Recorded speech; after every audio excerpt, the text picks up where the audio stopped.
बाजू हटो, बाजू हटो, बाजू हटो।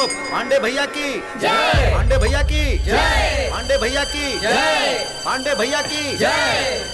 नमस्ते। मंत्री पांडे जी की जय। चुप हो जाओ। भगवान के घर में आकर तुम लोग किसी और की जय जयकार कर रहे हो। बुद्धि भ्रष्ट है। ये हमारे मिनिस्टर साहब हैं। तो उससे क्या फर्क पड़ता है? पंक्ति में खड़ा करवाओ। मेरी इस तरह बेइज्जती करने के लिए यहाँ लेकर आए हो? मंत्री जी माफ कर दो, गलती हो गई। पंडित, ऐसे मंदिर और तेरे जैसे सैकड़ों पुजारियों को देखा मैंने। मैं जहाँ भी जाता हूँ वहाँ पर मंगल आरती का टाइम बदल जाता है और मैं जहाँ नहीं पहुँच पाता वहाँ से टोकरी भर के प्रसाद मेरे घर पहुँच जाता है। पंडित जी, आप क्यों इस तरह की कठोर बातें कर रहे हैं?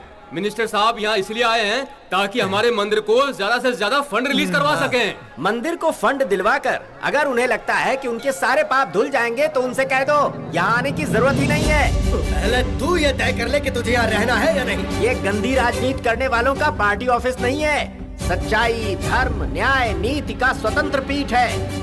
इस पीठ से ही हमारी इज्जत बरकरार है। हम इस पीठ की शान को बरकरार रखने के लिए किसी भी हद तक जा सकते हैं। जब भी हम अपनी योग्यता खो देते हैं तो ये पीठ नीचे उतार देता है। पंडित, मैं वो मंत्री हूँ जिसके पास 28 MLA का सपोर्ट है। मेरी बात नहीं मानने से सीएम की कुर्सी तक हिल जाती है और ऐसे में मैं तुझे छोड़ दूंगा। जब तक ये पंडित इस मंदिर में रहेगा मैं यहाँ कदम नहीं रखूंगा। चलो पंडित जी।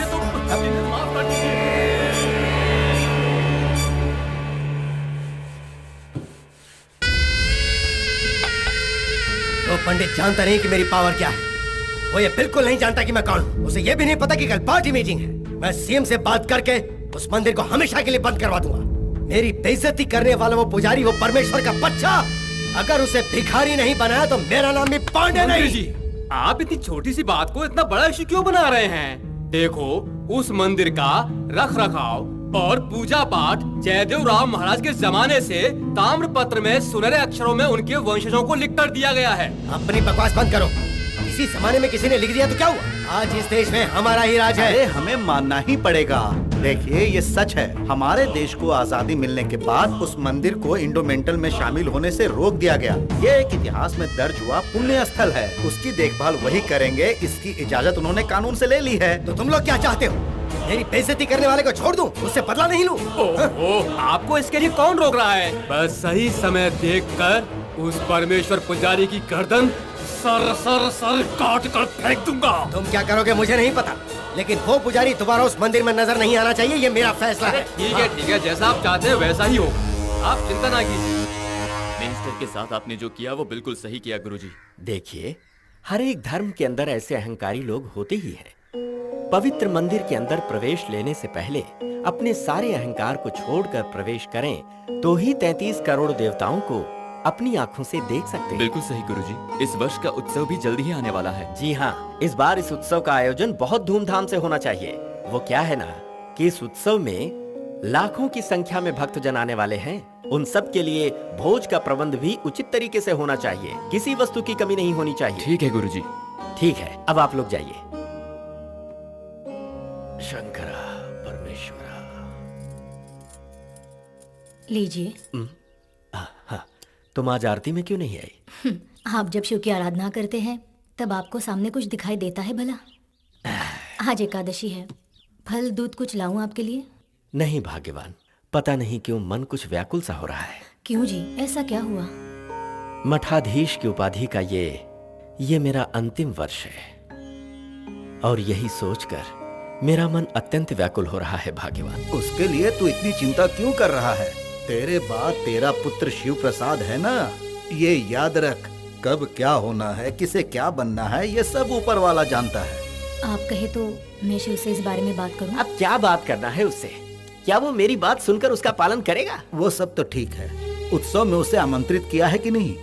वो क्या है ना कि अमेरिका से उसे यात्रा का प्रबंध करके आना होगा। पिताजी, उसने बताया था मार्स प्लेनेट में सैटेलाइट लॉन्च करने का डेट नजदीक आ रहा है। अब 2 हफ्ते से फोन भी नहीं आया। मैं फोन करके देखता हूँ। अच्छा बताओ, तुमने शिवम को भी कहा है कि नहीं? हाँ, जब देखो तब एक्सपोर्ट का बहाना देकर ये देश वो देश भटकता रहता है। वो क्या एक्सपोर्ट करता है ये भगवान ही जाने। अब किसी एक स्थान में रहने वाले की स्थिर पहचान रहती है। अब उसे हम फोन करें भी तो कहाँ? यहाँ वहाँ बवंडर की तरह घूमता रहता है वो। बिल्कुल, बहती नदी। तेज वायु, घूमती हुई भूमि, फैलती हुई आग कभी भी एक ही स्थान पर नहीं रुकता है। वैसा ही है यह शिवम, सदा यात्रा करने वाला काल भैरव।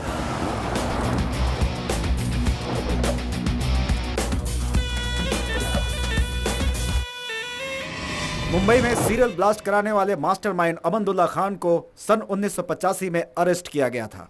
उसके चंद दिनों बाद ही उसके संगठन के लोगों ने केंद्रीय सचिव की लड़की का अपहरण करके इस आतंकवादी की रिहाई की मांग रखी थी। इनके आगे सरकार को भी झुकना पड़ा था।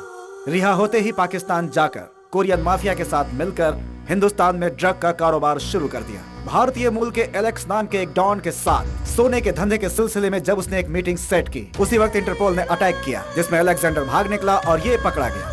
मिस्टर अमंदुल्ला खान, आपके ऊपर जो इल्जाम लगे हैं उसके लिए आपको जमानत नहीं मिल सकती। इसके बावजूद आप रिहा होने के लिए सरकार पे प्रेशर बना रहे हैं। इस बारे में आप कुछ कहिए। प्रेशर बनाने की मुझे जरूरत पड़े इतना कमजोर नहीं हूँ, और ना ही खुद को छोड़ने के लिए मैं किसी के सामने गिड़गिड़ाया हूँ। उन्हें खुद छोड़ना पड़ा है। मुझे वांटेड लिस्ट में शामिल करने वालों से लेकर अरेस्ट करने वालों तक सभी को अभी से ठंडा बुखार आना शुरू हो गया है। जैसे मैं चाहता हूं उसी तरह चलेंगे तो यहाँ सुख शांति के साथ रह सकते हैं, ये वो अच्छी तरह से जानते हैं। इतनी सिक्योरिटी यहाँ पर लगा रखी है इसलिए नहीं कि मैं यहाँ से भाग जाऊंगा, बल्कि इसलिए कि भूल चूक से भी मुझे कोई तकलीफ ना हो जाए। अगर ऐसा कुछ हुआ तो फिर खून की होली खेली जाएगी।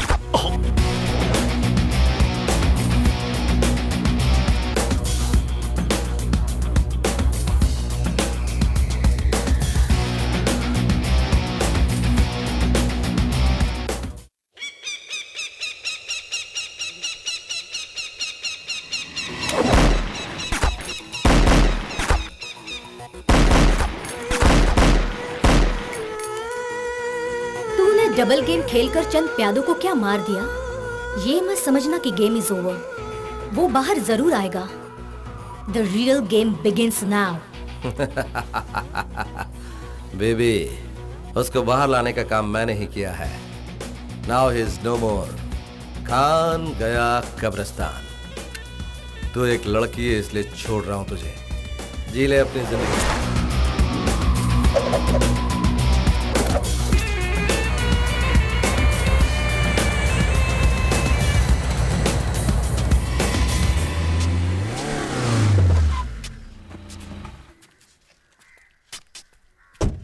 अरे अरे रुको। हाँ? क्या हुआ? तुम लोग अपने माथे से विभूति चंदन सब पहुंच लो। लेकिन क्यों? वो पक्का नास्तिक की औलाद है। माथे पर विभूति या टीका देख लेगा तो चमड़े के साथ खरोच कर निकाल लेगा। ऐसा है क्या? हाँ।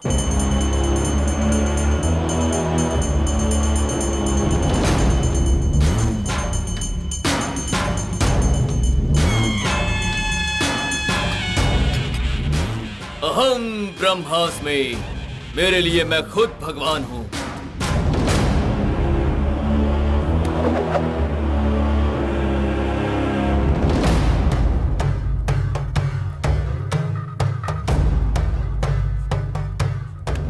मुझे इस तरह से घूर क्या रहा है? बैठ जा। तुम जोर जबरदस्ती करके जिस जमीन पर कब्जा करना चाहते हो वो कोई बेनामी जमीन नहीं है। वो प्रॉपर्टी मंदिर के नाम है। बिल्कुल नहीं। उस जमाने में उस वक्त के महाराजा ने मेरी परदादी को तोहफे में लिख कर दी थी वो जमीन। और उसके बाद महाराजा के सामने ही तुम्हारी परदादी ने वो जमीन मंदिर के नाम कर दी थी। ज्यादा होशियार मत बन। चुपचाप उस जमीन को फिर से मेरे नाम कर दे। मैं ऐसा बिल्कुल नहीं करूंगा। क्या कहा? अगर तुझे यहाँ से जिंदा घर लौटना है तो उसका एक ही रास्ता है, सीधे से वो जमीन मेरे हवाले कर दे, वरना अभी करता, अभी।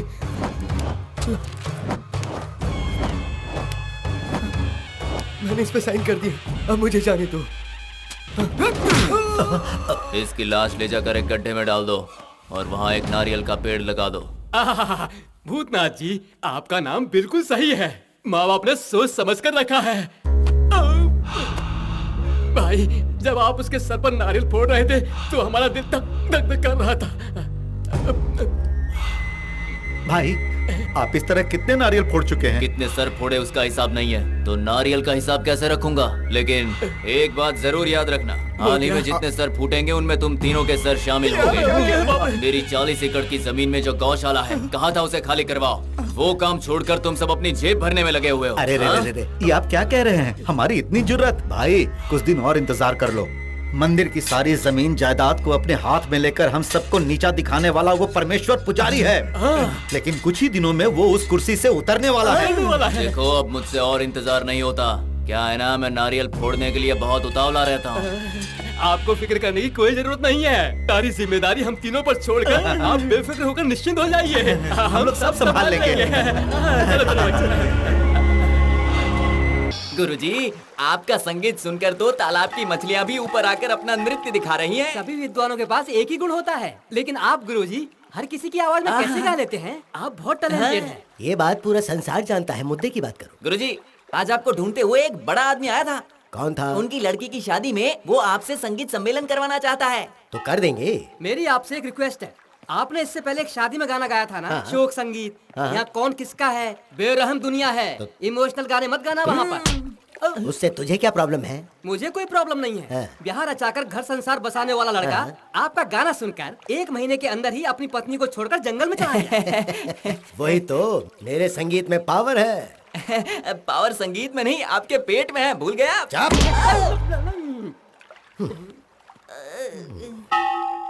उस मंदिर के जमीन और हमारे भूतनाथ के जमीन के बीच में गौशाला एक बाउंड्री की तरह थी। बिल्कुल। उल्टी सीधी तरकीबें आजमा के सारे जानवरों को कसाई खाना भिजवा दिया। सही कह। चल चल अंदर ले चल। चल क्या कर रहा है? चल ले चल। आदाब भोलेनाथ।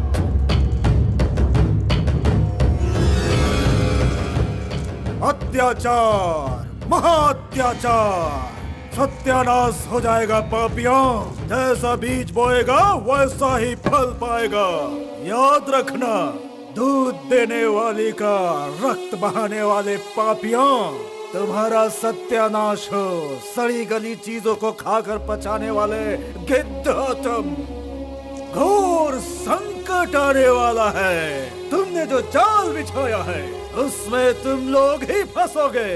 क्योंकि एक धूमकेतु तुम्हारे विनाश के लिए अब आ चुका है।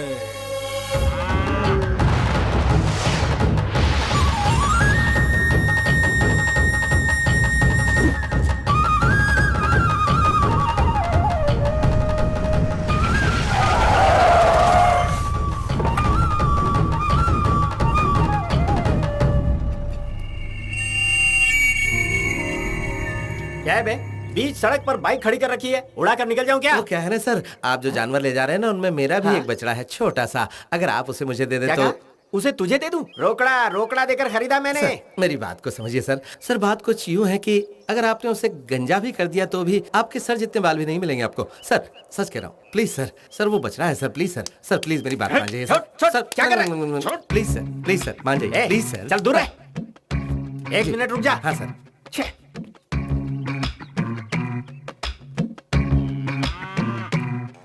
क्या हुआ बेटा? मेले छोना। हाँ क्या कहा? ये बात है। अच्छा छोना, उन्हें भी छाछ में ले चलेंगे। ओके। ये क्या किया तुमने?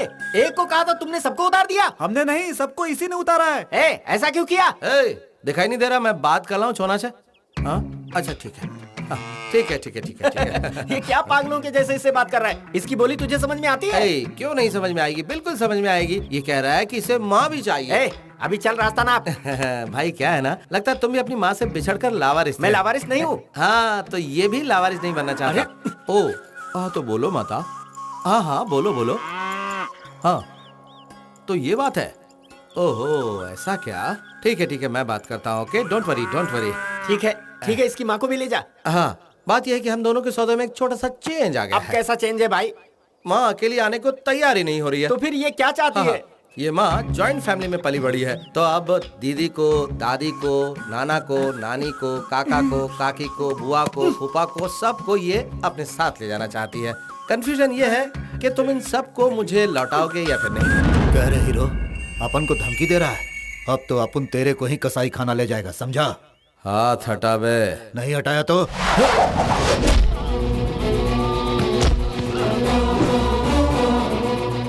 भाई क्यों बुला रहा है? वो मरकर जहन्नुम पहुंच गया है। तू भी जाएगा क्या उसके पास?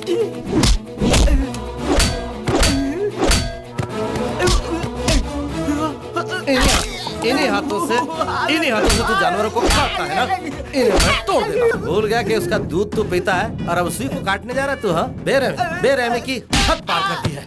इंसानियत नहीं है क्या? हाँ, अगर कल को तू बूढ़ा हो जाएगा तो तुझे भी कसाई को बेच दूं? कसाई को चुप क्यों हो गया? इसी गाय का दूध पिया ना तूने? तुझे तो इसका एहसान मानना चाहिए। याद रख, जो गाय है ना वो भगवान है और उसे मारने वाले। कान खोल कर सुन लो, शाम होने से पहले सारी गाय गौशाला पहुंच जानी चाहिए, समझे कि नहीं?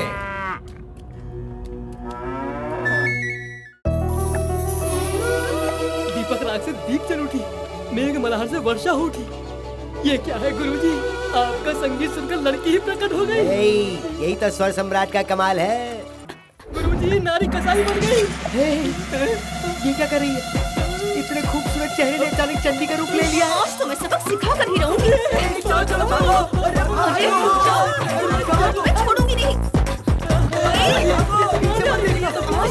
टुकड़े कर दूंगी।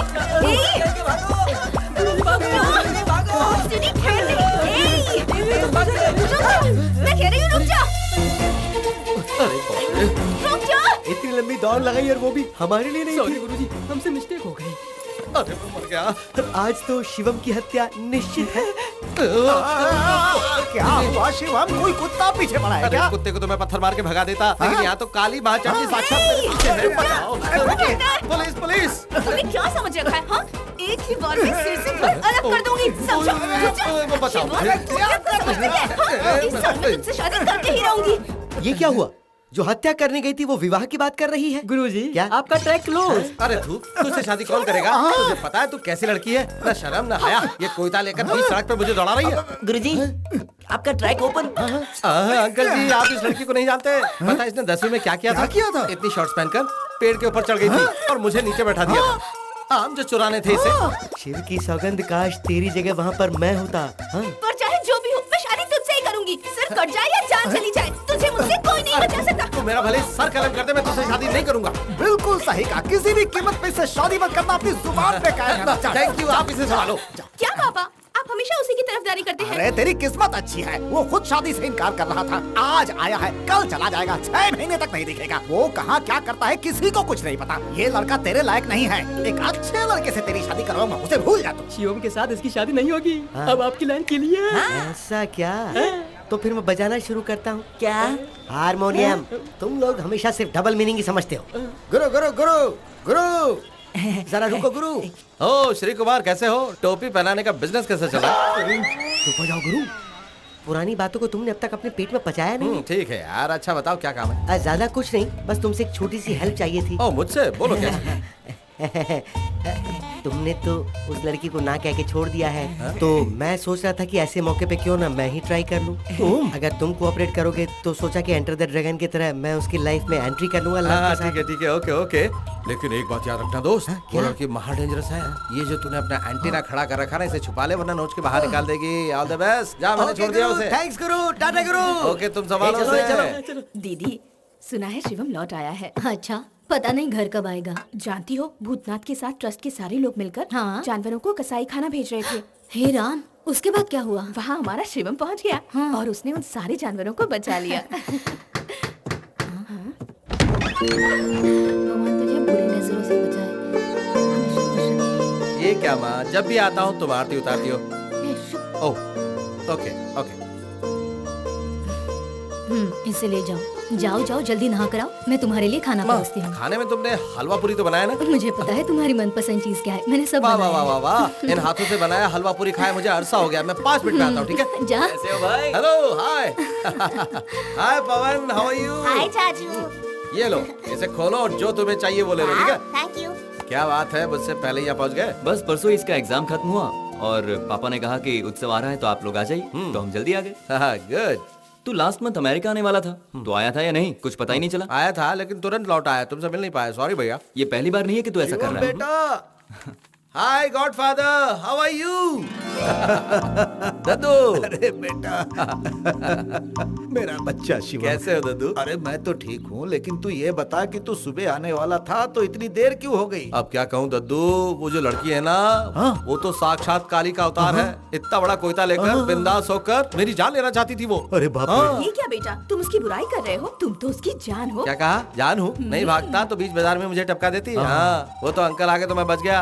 अब ऐसी लड़की से कोई शादी करेगा क्या? मुझे अपनी जान प्यारी है। मतलब तुम्हें मंजूर नहीं है? करेक्ट। तो फिर ठीक है, ये बात याद रखना, चाहे जो भी हालात हो, जो बात तुमने आज कही है कल उस बात से मुकर मत जाना। हाँ, ये क्या? अरे दद्दू, ये तो ऐसे बोल गई जैसे इन्होंने पहले से सब रिकॉर्ड करके रखा हो। देखो, जो रिकॉर्ड होता है उसे हम डिलीट कर सकते हैं, लेकिन अपनी बेटी को तुम्हें नहीं देना है, ये बात उसके पिता ने मन में ठान ली है। क्यों? ऐसा क्यों? उनके होने वाले दामाद का गवर्नमेंट ऑफिसर होना बहुत जरूरी है, ये उसके पिता की शर्त है। तुम विदेश जाने का ख्याल छोड़कर यही रहकर कोई अच्छी सी नौकरी कर लोगे तो मैं किसी तरह उसके पिता को मना लूंगी। आपकी बेटी से शादी करने से बेहतर है कि मैं पूरी जिंदगी विदेश घूमता रहूं। क्यों? शिवम, पापा कब आया बेटा? अभी अभी आया पापा। इस बार 10-15 दिन के लिए यहाँ रुकेगा या फिर से चक्रगिन्नी हो रुकूंगा जाएगा? पापा, मेजर एक्सपोर्ट का काम निपटा कर आया हूँ।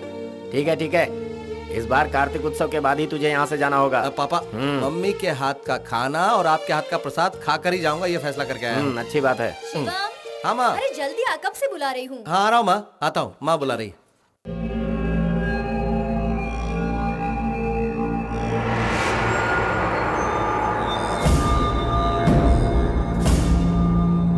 हमारे लिए क्या आदेश है? बताते हैं। मेडिकल रिपोर्ट तो आ गई, लेकिन अभी एक खास आदमी का आना बाकी है।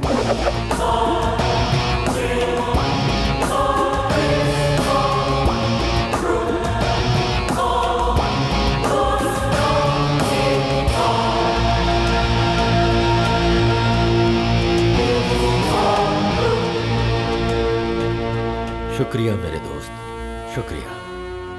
लगता है अपनी डेड बॉडी पर फूल चढ़ाने वाला पहला आदमी मैं ही हूं। जब भी ऑपरेशन कॉम्प्लिकेटेड हुए तुम रिस्क उठाकर मुझे सेव करते रहे, लेकिन अफसोस मैं तुम्हें सेफ नहीं रख पाया। इसके लिए दिल से सॉरी मेरे दोस्त। तुम्हारी मौत के साथ मेरी आइडेंटिटी भी खत्म। ओह, कंफ्यूज्ड। कंफ्यूज क्यों हो रही हो स्नेक?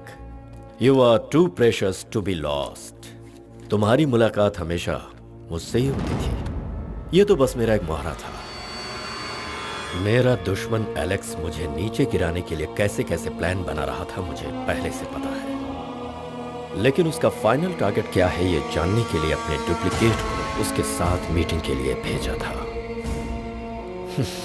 उसने तो मुझे शमशान पहुंचाने का पूरा बंदोबस्त कर रखा था। सत्य, आज तुम जिंदा हो यही बहुत है। कम, लेट्स सेलिब्रेट। किस खुशी में?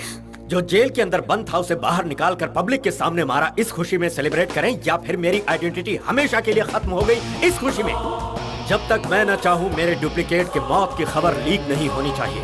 मेरा दुश्मन मर गया इस ब्रेकिंग न्यूज के साथ मैं जिंदा हूं ये सनसनीखेज खबर एक साथ आएगी। एलेक्स को अमानुल्लाह खान का रेंज क्या है सिर्फ यही पता है, लेकिन इस खान का रिवेंज कैसा होता है ये अब मैं उसे दिखाऊंगा। देखो बेटी, संगीत में सब कुछ भुलाने की शक्ति है। संगीत सीखने से लड़की की इज्जत बढ़ती है। रिश्ते की बात करते समय लड़के वाले लड़की को गाना आता है कि नहीं ये पूछते हैं, ना बोलने पर नाक कटती है। संगीत सीख लोगी तो विवाह भी हो जाएगा और शिवम को भूल भी जाओगी। चलो। मंगनी की बात करने के लिए लड़के और उसके पिता पूरी रस्म के साथ यहाँ पर आ रहे हैं। अबे गधे के बच्चे। नमस्ते गुरुजी।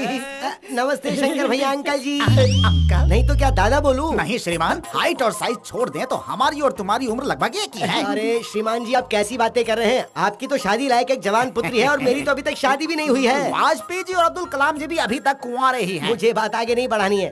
वैसे आप यहाँ कैसे? आपको रस्म की थाली नहीं दिख रही है क्या? जो। अरे वो तो दिखाई दे रहा है। ऐसे शुभ काम के लिए शुभ मुहूर्त देखकर आना चाहिए था ना। शुभ मुहूर्त देखने का टाइम नहीं था। अब आप जल्दी से हमारी बेटी को संगीत सिखा दीजिए श्रीमान। ये खड़ी रहती है तो बिल्कुल सितार जैसी लगती है। और बैठे तो तानपुरे की तरह लगती है। ये लीजिए श्रीमान गुरु दक्षिणा। अच्छी तरह संगीत सिखाइए। आप फिक्र मत कीजिए, आपकी बेटी को संगीत में पूरी तरह डुबोकर बाहर निकाल दूंगा। अम्मा जी, सिंह जी, शंकर जी, ये सभी लोग मेरी साधना से प्रसन्न होकर मुझे इनाम दे चुके हैं। तो तुम मेरे पास संगीत सीखने का मन बना चुकी हो ना? ये दो गधे पिछले 3 सालों से मुझसे संगीत सीख रहे हैं और 3 सुर तक नहीं सीख पाए। कुछ सिखाएंगे तभी तो सीखेंगे ना। अच्छा, 5-6 साल पहले यही स्टेशन के बाहर नुक्कड़ पर तुम नारियल पानी बेचा करते थे। इतनी जल्दी इतनी कामयाबी कैसे? संगीत की साधना करने के लिए मैं हिमालय पर्वत में जाकर आलाप करते करते करते थक कर मैं वहीं सो गया था। व्हाइट और व्हाइट ड्रेस में फिर सरस्वती हाथ में वीणा लेकर प्रकट हो गई थी। उन्होंने मुझसे पूछा कि बोलो कितना अमाउंट चाहिए तुम्हें बच्चे? गुरुजी, वो एजुकेशन डिपार्टमेंट की है। एजुकेशन देने वाली क्या कैश नहीं दे सकती है गधे? तब मैंने कहा कि मुझे संगीत के अलावा और कुछ नहीं चाहिए। तो उन्होंने लंबी जबान निकाली और बीज मंत्र मेरे मुंह में फूंक दिया था। कवि सम्राट कालिदास की कहानी लग रही है। तुम मेरा मजाक उड़ा रही हो। हाँ, तुमसे अच्छी तरह म्यूजिक सीखकर मैं उसे खुश कर दूंगी। किसको? मेरे शिवम को। तुम उस शिवम को खुश कर सकती हो या मैं तुम्हें खुश करके जीतता हूँ, ये तो वक्त ही बताएगा। ये देखो यहाँ अकेला बैठा है, अब मैं अपनी चाल चल देता हूँ। कैसे इंसान हो यार तुम? ऐसे घुरा रहे हो जैसे कोई जानवर घुरा रहा है। इतनी बुरी आवाज भी नहीं थी यार। और नहीं तो क्या, पास आकर घर घर गेंडे की तरह घुरा रहा है। ये 3 पैक का असर है ना? पैक का असर है? क्यों बे, भवानी ने अब तक तेरी मांग नहीं भरी क्या? वो तो किसी भी दिन भरवा लूं, लेकिन उसके बाप के दोनों पैर मेरी छाती पे पड़े हैं। क्यों, ऐसा क्या हुआ? कल उस लड़की को देखने कोई लड़का और उसके घर वाले आ रहे हैं भाई। हाँ, लेकिन मैं उसमें क्या कर सकता हूँ? अब तो सब कुछ तुम्हारे ही हाथ में है ना भाई। तो अब तेरी मांग मैं भरूं क्या? मेरी मजाक क्यों उड़ा रहे हो? फटाक से कोई आइडिया दो ना। देखो, मैं और भवानी बहुत अच्छे लवर्स हैं। देखो, दोस्ती के बीच में दरार आ जाएगी। अरे पहले मेरी पूरी बात तो सुन ले। माना हम दोनों लवर्स हैं, लेकिन वो लड़की तुम्हारी होगी। अब तुम कुछ मतलब की बात कर रहे हो? हाँ, अब मेरा आइडिया सुन। तो मेरी और भवानी की गांव के हर दीवार पे तस्वीर बना दे। बस उसे लड़का देखेगा और गुस्सा होकर भाग जाएगा। जा तू ये कर। अगर तस्वीर बनानी ही है तो मेरी और उसकी क्यों ना बनाओ? तो जा वो कर ले। लड़का आकर देखेगा तो मजाक समझेगा वो, और लड़की को शादी करके ले जाएगा। जा जा जा तू कर ले। नहीं गुरु, मैं तुम्हारी ही बनाता हूँ। हे गुरु, मुझे आशीर्वाद दो ना। तेरे एंटीना की कसम, शीघ्र ही तेरा विवाह संपन्न हो तथास्तु। अपनी बच्ची की तारीफ नहीं कर रहा हूँ, वो लाखों में एक है। बड़ों के आगे तो सर नहीं उठाती। डिग्री पास कर चुकी है, बहुत अच्छा गाती है। अरे यही तो है उसके गुरुजी। छोटी उम्र में बूढ़े को इसकी शादी करवाने की जरूरत क्या है? गुरुजी, उसकी शादी की तैयारी कर दो, ये बात आप ही ने कही थी। उसकी शादी मेरे साथ करवा देगा, यही सोचकर मैंने उससे कहा था। गुरुजी, ऐसा कभी हुआ है कि आपका प्लान कभी काम किया हो? हाय, नमस्ते नमस्ते नमस्ते दोस्तों। नमस्ते अंकल जी, नमस्ते टोपी जी। तुम इकलौते यहाँ क्यों आए हो? मम्मी पापा को नहीं भेज सकते थे? अंकल क्या बात कर रहे हैं? आप मेरे इकलौते अंकल हैं, आपकी एक इकलौती बेटी है, इसलिए मैं भी इकलौता ही आ गया। ऐसा लग रहा है कि मैंने आपको कहीं देखा है। गली गली में इनके पोस्टर छपे हैं। करेक्ट। ए पार्वती, बच्ची को लेकर आओ। पता नहीं अब कौन सा बुरा काल आने वाला है।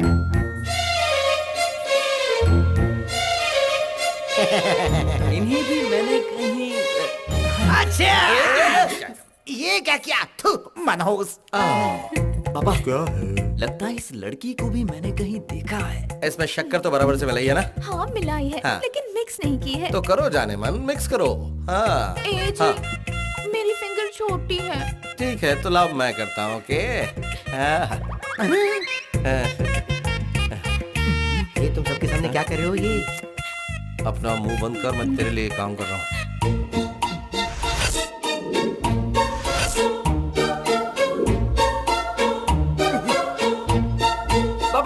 क्या हुआ?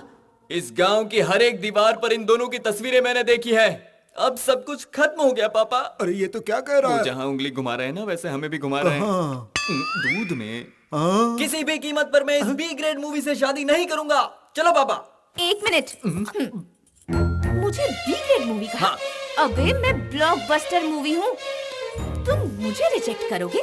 तुम्हारी हैसियत ही क्या है? मैं तुझे रिजेक्ट करती हूँ। चल। बड़ा आया। हो जी, चलिए यहाँ से। अरे चलो जी। अरे रुकिए। अरे अंकल, आप बेकार का टेंशन क्यों ले रहे हैं? ये वो पिक्चर है जो डब्बा है, रिलीज नहीं हुई। लेकिन आपकी लड़की का, उसका तो सिल्वर जुबली होने वाला है, सुपर हिट लड़का मिलेगा उसे। हाँ, मेरा काम तो हो गया। ठीक है। शिवम के आते ही मैं समझ गया था कि ये रिश्ता कभी हो ही नहीं पाएगा। आप हताश मत होइए, कोई समाधान निकाल लेंगे। आप कुछ कहना चाहते हो क्या? आपके तेवर बदले बदले लग रहे हैं। दीवारों पे तस्वीर बना के रिश्ते बिगाड़ता है। गुरु रुक जा गुरु। क्यों, क्या बात है? हाँ, ओहो, तुम्हारा ससुर तो तुमसे अच्छा आर्टिस्ट है। दोनों गालों पर क्या पेंटिंग बनाई है? गुरु, तस्वीर बनाने वाला मैं हूँ और तस्वीर बनवाने वाले तुम हो। तो ये बात लड़की के बाप तक कैसे पहुंची, जरा ये समझाओगे मुझे? 7 दिन मेहनत करके तुमने बहुत ही बढ़िया तस्वीरें बनाई हैं। तुम्हारी ये कला जगत प्रसिद्ध होने वाली है। आर्ट बाय श्री कुमार लिखकर सब दूर ऑटोग्राफ बना दिया है। कैसा है? तुमने तो मेरा नाम प्रसिद्ध कर दिया। तू मुझे बता, उस लड़के ने तुझे रिजेक्ट क्यों किया? उसकी आंखें ठीक नहीं थी क्या? ओहो, उसकी आंखें बिल्कुल ठीक थी, इसीलिए ऐसा किया। क्यों? गांव की दीवारों पर मेरी और शिवम की जो आड़ी तेरी तस्वीरें बनी थी, वो उसने देख ली थी। वो किसने बनाई? और कौन बनाएगा? शिवम ने? हाँ, उसी ने। वो है ना, मुझे बहुत चाहता है, इसीलिए ऐसा किया। लेकिन वो कभी जताता नहीं। आखिर वो अपने प्यार का इजहार मुझसे कब करेगा, पता नहीं। लगता है वो आ गया है। मैं उसका मुंह खुलवाती हूँ, छुप जा तू। ठीक है। माँ, इतनी जोर की भूख लगी है कि पेट में चूहे कबड्डी खेल रहे हैं। ओहो, ये क्या माँ, हॉट वेदर में काली साड़ी पहन रखी है? क्या बात है माँ, आज इतनी सीरियस क्यों लग रही हो? क्योंकि मैं सीरियस हूँ। मैं तुमसे एक बात पूछती हूँ, क्या सच बताओगे? माँ, मैंने अपनी जिंदगी में तुमसे कभी झूठ बोला है तो क्या? फिर ये बता, गांव की दीवारों पर तेरी और भवानी की ऐसी आड़ी टेढ़ी तस्वीरें किसने बनाई?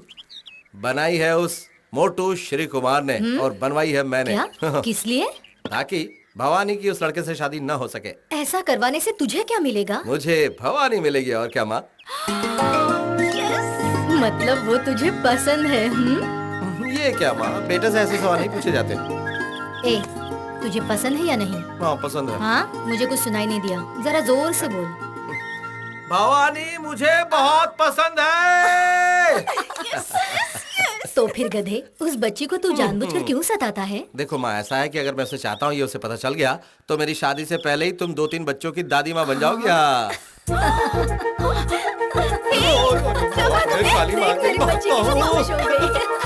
मजाक कर रहा था, माँ कसम मजाक कर रहा था। मैं सच बता रहा हूँ, पीछे मत पड़ो यार। तो मेरे छोड़ दो बाबा, माफ कर दो। सुनो ना, तुम्हारी कई बातों को सच साबित कर दे क्या? माँ बचाओ। अब मैंने डिसाइड कर लिया है, चाहे जो कर लो, मैं अब तुमसे दूर नहीं होने वाली। अब कहाँ जाओगे मेरे सोना? मैंने अपनी सेफ्टी के लिए अपने डुप्लीकेट को रखा था, लेकिन उसने डुप्लीकेट को मारकर ओरिजिनल को ही डमी बना दिया। कोई भी सिर्फ मेरे फोन कॉल पर भाई का आदमी आ रहा है ये कहकर सारे काम काज छोड़कर मेरा काम पहले करता था, लेकिन आज जब मैं खुद फोन कर रहा हूँ, कोई फोन उठाने को तैयार ही नहीं। किधर है वो एलेक्स? तुम लोग चारों तरफ उसे ढूंढ रहे हो, लेकिन उसकी खबर ही नहीं। देखो, मुझे वो चाहिए मुनीर, उसे मैं नहीं छोड़ूंगा, मुझे वो चाहिए, समझे? ठीक है भाई। याद रखना, वो पाताल में भी छुपा हो तब भी मैं उसे ढूंढ निकालूंगा, नहीं छोड़ूंगा मैं उसे। अब तुम ये गांव छोड़कर बाहर गए ना, तो मैं तुम्हें नहीं छोड़ूंगी। जहाँ भी जाओगे वहीं आ जाऊंगी। मैं कहाँ रहता हूँ ये मुझे नहीं पता, तो फिर तुम कहाँ ढूंढती फिरोगी? मैं तुम्हारे बगैर नहीं रह सकती। जल्द से जल्द शादी की ये प्रॉब्लम सॉल्व करो। प्रॉब्लम नंबर 1, मेरे पापा को तुम्हारी सूरत पसंद नहीं है। प्रॉब्लम नंबर 2, ऑलरेडी मेरे लिए लड़का ढूंढ रहे हैं। प्रॉब्लम नंबर 3, वो भोपले का प्रॉब्लम, पुराने खंडर का पिलर। वही ना वो मोटू, वो प्रॉब्लम नहीं, वो तो अच्छी बात है। उस प्रॉब्लम का बनाऊंगा मैं लव ट्रायंगल और कर दूंगा फिनिश।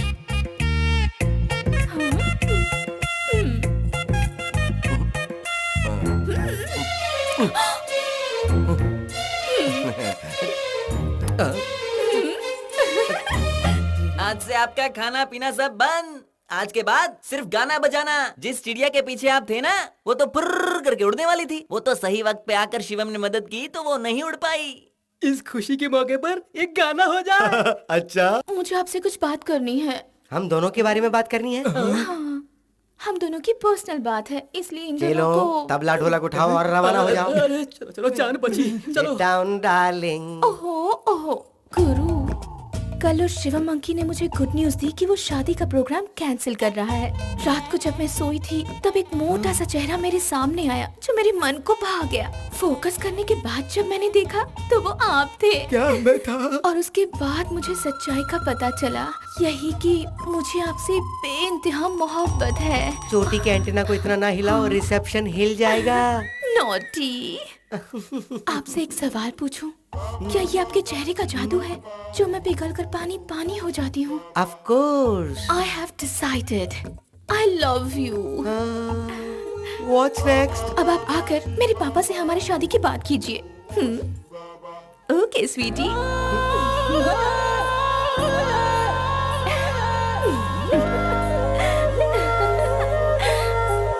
भवानी अब तक घर नहीं आई है, शादी के लायक हो गई है, फिर ये म्यूजिक सीखने की क्या जरूरत? सोचा था संगीत सीख लेगी तो अच्छा लड़का मिल जाएगा, लेकिन वो उसे तो लाज शर्म ही नहीं है तुम्हारी वजह से। ऐसा उसने क्या कर दिया? क्या कर दिया? जब भी कोई आता है गाय की तरह सींग मारने दौड़ती है। मेरे जीते जी पता नहीं उसकी शादी होगी कि नहीं होगी। मरने की बात क्यों करते हो पापा? आपको इतनी जल्दी मरने की कोई जरूरत नहीं, क्योंकि मैं ऑलरेडी अपने लिए लड़का सेलेक्ट कर चुकी हूँ। किसे? उसे शिवम को? छी, उससे शादी कौन करेगा? ना उसका सुर अच्छा है और ना ही वो संगीत जानता है।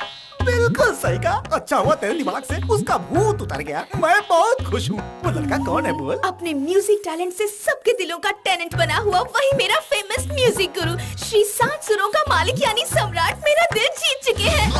अरे फूटी किस्मत हमारी, ये बच्चे अपना बचपना कब छोड़ेंगे? बड़ों की इज्जत को भरे बाजार में नीलाम करते हैं। आप ही की वजह से हुआ है, इसके जिम्मेदार आप ही हैं। तुम किसे कह रही हो? बता रही हूँ मैं आपको और सुना रही हूँ इसे। पर माँ, मैं कमेंट कर चुकी हूँ, अब क्या करूँ? अरे रे रे, ये तो क्या कह रही है? गलत मत समझो, मैं सिर्फ शादी करूँगी ऐसा ही कमेंट किया है। तुम्हें उसमें क्या दिखाई दिया बेटी? प्यार अंधा होता है पापा। वो फुल साइज बलून है। मुझे उससे कोई फर्क नहीं पड़ता।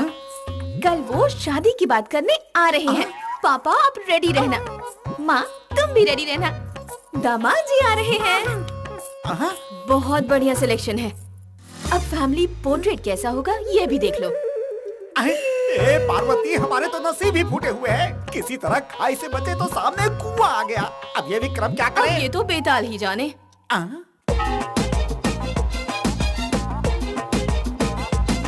आपने मुझे अपने साथ लाकर यहाँ क्यों बिठाया है पापा? वो मेरे लिए घर में आकर इंतजार कर रहे होंगे। अरे मैं ये नहीं चाहता, इसीलिए यहाँ लेकर आया हूँ। तू चुप बैठ। ओहो, अरे ये अमंगल मंगल आरती के समय यहाँ कैसे आ गया? अरे इसे यहाँ किसने बुलाया? इन्हें यहाँ मैंने बुलाया है पापा। क्या कर दिया तुमने? चलो भागो यहाँ से।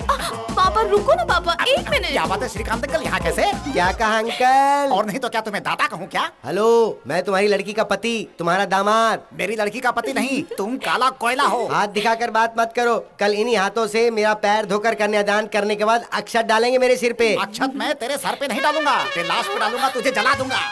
सुन लो, इन दोनों की शादी हरगिज नहीं होगी। ऐसा करने से पहले तुम्हें मेरी मर्जी जाननी होगी। तुम्हारी मर्जी जानकर क्या करना है मुझे? शादी करने वाली लड़की राजी है, हम दोनों शादी के लायक है, तो फिर सोचना कैसा? क्या कहा?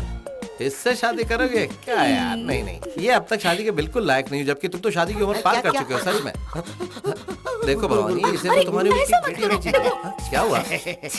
छोड़। अरे ये कौन सी लैंग्वेज है? जर्मन लैंग्वेज है। जर्मन लैंग्वेज मुझे नहीं आती। चल मेरा हाथ छोड़। इधर आओ ना गुरु, इधर आओ। गुरु, अगर तुम ऐसा करोगे तो कैसा चलेगा? वो मेरी अकल, मेरी शक्ल और मेरी पर्सनालिटी पे नहीं मर मिटी है गुरु, वो तो मेरी वॉइस पे मर मिटी है गुरु। वॉइस पर? हाँ। अबे गेंडे, तुझे क्या लगता है कि तेरी वॉइस किस बारे में मैं नहीं जानता? ये क्या कर रहे हो? हाँ, ये है ना गीत माला, लोक गीत, भक्ति गीत, वेस्टर्न सॉन्ग, सब कुछ इस वॉइस कंट्रोल म्यूजिक प्लेयर पर भर के रखा। जरूरत के मुताबिक सॉन्ग प्ले करके उसके साथ लिप सिंक करके तू लोगों को टोपी पहनाता है। तेरे पेट पे बंधी है आईपॉड टेक्नोलॉजी, चोटी में लगा हुआ ये जीपीएस एंटेना और कान में मिनी स्पीकर बूम बैग्स। इन सब से तू लोगों को बेवकूफ बनाता है। अगर ये बात मैंने उसे बता दी तो सोच तेरे साथ क्या होगा। पूरे गांव में दौड़ा दौड़ा कर मारेगी। सोच ले, उसके बाद तेरा धंधा भी चौपट हो जाएगा। भिखारी की तरह तू दर दर की ठोकरें खाता फिरेगा। नहीं गुरु, प्लीज, रोजी रोटी के लिए ये सब कर रहा हूँ, ऐसा मत करना। इस राज को राजी रहने दो ना प्लीज। जिंदगी प्यारी है कि मोहब्बत प्यारी, पहले ये फैसला कर ले। जिंदगी प्यारी है, वैसे मैं थोड़ा रिस्क ले सकता हूँ। तो फिर मैं बता देता हूँ, मुझे क्या? नहीं गुरु, जान है तो ही जहान है। चलो। वो क्या है ना अंकल जी, ये तो अभी छोटा सा बच्चा है, इसकी उम्र ही क्या है, और संगीत में तो बहुत ही साधना की जरूरत होती है। अगर अभी से इससे शादी हो गई तो फिर इसकी साधना पूरी तरह भंग हो जाएगी। ये ख्याल इसको आया है ना? जरा बता दे। देवी, आज के बाद हम दोनों का रिश्ता गुरु और शिष्य का है। तो फिर मेरे प्यार का क्या होगा? मेरा ये हाल करने वाला ही तुम्हें सही रास्ता दिखाएगा। अंकल जी, तो फिर शादी के इरादे का क्या हुआ? ट्रायंगल पे गेम सक्सेस। पांडे भाई, हमारा वो 20 एकड़ जमीन वाला काम जो अटका है उसे पूरा कर दो ना भाई। तुझे बैठे बैठे वही याद आया है क्या? समझ हो गया, अब टेंशन मत ले। ये बताओ कि नई खबर क्या लाए? पांडे भैया जी, मंदिर का उत्सव नजदीक आ रहा है। हर साल आपके दिए हुए डोनेशन से ही आसपास के 10 गांवों को बुलाकर पेट भर भोजन का प्रबंध आज तक करते आए हैं। उस मंदिर में फूटी कौड़ी नहीं देने वाला मैं। मुझे मंदिर में आने से मना किया उसने। सैकड़ों लोगों के सामने मेरे दिए डोनेशन को उस पुजारी ने धिक्कारा था। मंत्री जी, ये कार्तिक महीना ही उसके लिए आखिरी साल है। बिल्कुल। इसके बाद वो रिटायर होकर घर के सामान की तरह कोने में पड़ा रहेगा। उसके बाद मंदिर का सारा रखरखाव हमारा ही होगा। सही कहा। देख लीजिएगा। ठीक है, चलो देखते हैं, पर याद रहे कि ये उस परमेश्वर पुजारी का आखिरी उत्सव होना चाहिए। अरे बहू, ये शिवम कहीं दिखाई नहीं दे रहा। कोई जरूरी काम है कहकर कल रात को ही वो विदेश चला गया है बाबूजी। शिबू, मुझे तुमसे एक खास विषय में बात करनी है। बोलिए पापा। वह बात यह है, परंपरागत पीढ़ी दर पीढ़ी सदियों से हमारे हाथों से होते आया है ये प्रधान मठाधीश का कार्य निर्वाह करने का इतिहास। उसके देखभाल और महत्व के बारे में तुम अच्छी तरह से परिचित हो। जी हाँ पापा। मेरे पिता अपने कार्यकाल में इस जिम्मेदारी को पूरी श्रद्धा के साथ निभाते आए थे। उनके बाद मेरा चुनाव हुआ, लेकिन आज 40 वर्षों बाद आने वाले महाभरणी नक्षत्र के मुताबिक आने वाले समय के लिए मैं रिटायर हो रहा हूं। शब्द, स्पर्श, रूप, रस, गंध, इन पांचों अंशों को लेकर सत्वगुण, तमोगुण, रजोगुण, इन सभी से कर्म सरणीय भेदानुभवः अंतः आत्मा से प्राप्त होता है। इसलिए बेटा, मेरे बाद ज्येष्ठ पुत्र होने के नाते तुम्हें इस परंपरा को आगे बढ़ाना होगा। ये क्या पापा, आपको नहीं लगता इतना बड़ा फैसला लेने से पहले आपको मुझसे एक बार पूछना चाहिए था? आपका काम जैसे आपके लिए इम्पोर्टेंट है, वैसे ही मेरा काम मेरे लिए इम्पोर्टेंट है। मैं आपका ये कार्य नहीं कर सकता पापा। ये सिर्फ कार्य नहीं है, सेवा है। सदा भगवान की शरण में रहकर सेवा करने का महत्वपूर्ण कार्य है। पापा, मेरी ये नौकरी मुझे महीने में करोड़ों रुपए कमा कर देती है। उसे छोड़कर मैं यहाँ पर पूजा, पुरस्कार, अलंकार, अभिषेक करते हुए, ये तीर्थ मंगल आरती करते हुए छुट्टे पैसे कमाऊं पापा? बकवास बंद कर, बहुत हुआ। पूजा अनुष्ठान के प्रति इतनी गिरी हुई बातें कर रहा है। परमेश्वर, देखो शिबू, तो जो भी काम करता है करोड़ों रुपए की कमाई होती है, लेकिन ये सब सपनों का फल है। लेकिन भगवान की सेवा फल की उम्मीद किए बिना भक्ति भावना से होती है। संकट निवारण करने वाले भगवान की शरण में जो भी आता है उसके प्रति सर्वे जना सुखिनो भवन्तु कहकर अर्चना करने का सौभाग्य तुम्हें अपने आप मिल रहा है बेटा। जो कार्य तुम इस वक्त कर रहे हो वो कोई भी कर सकता है। तेरे जैसा साइंटिस्ट हर एक गांव में, हर एक गली में मिल सकता है, लेकिन गर्भगृह में भगवान को छूकर पूजा अर्चना अलंकार करने का सौभाग्य करोड़ों जन्मों के पुण्य फल के स्वरूप ही मिलता है।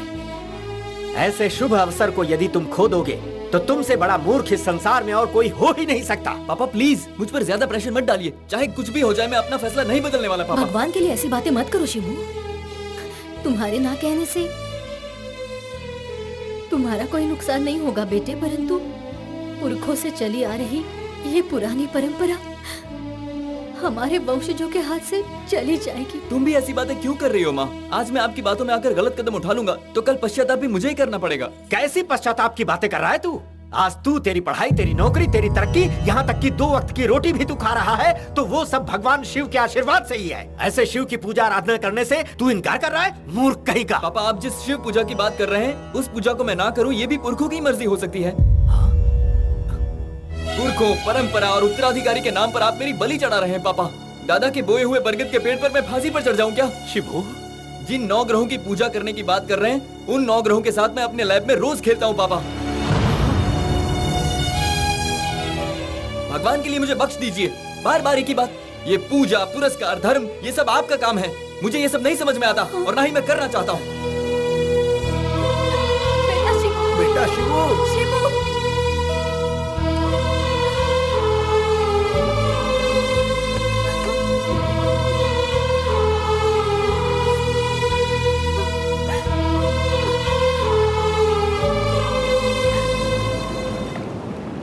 Alex, sorry to disturb you on your holiday.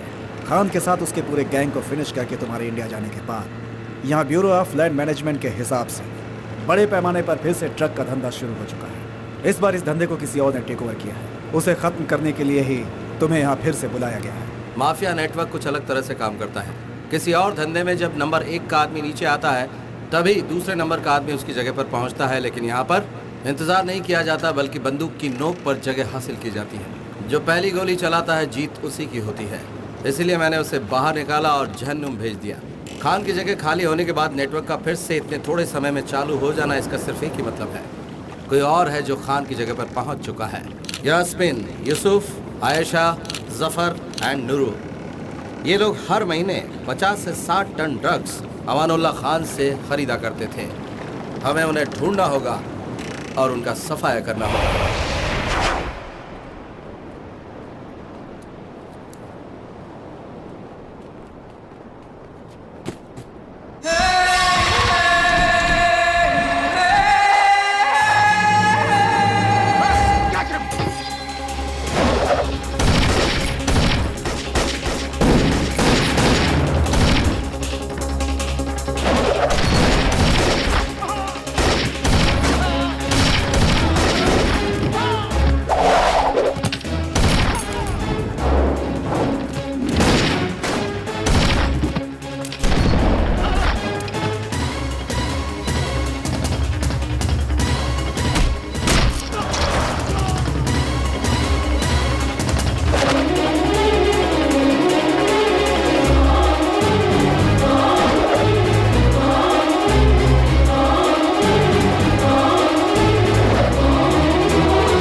अब तक तो आप स्नान, शाम की आरती, पूजा सब खत्म करके मंदिर के लिए निकल जाते थे। आज क्या हुआ जी, आप इतनी देर तक सोए हैं? शिबू ने आपकी बात नहीं मानी, इसलिए आप परेशान मत होइए। आपके बाद शिव का प्रसाद देने वाला कोई नहीं है तो क्या हुआ? शिव अपने भक्तों के लिए खुद ही अपना रास्ता निकालेगा। मैं कब से बोले जा रही हूँ लेकिन आप जवाब ही नहीं दे रहे। क्या हुआ है आपको? ए जी सुनिए, सुनिए, ए जी सुनिए, सुनिए ना। शिबू!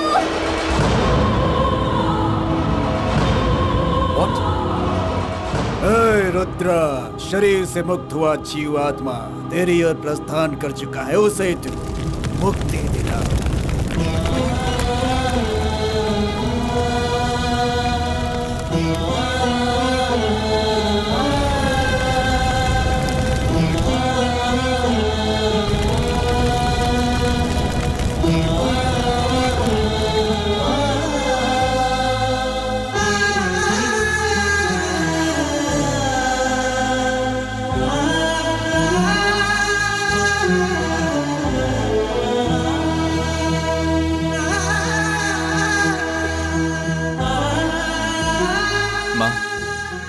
आज वापस जा रहा हूँ माँ।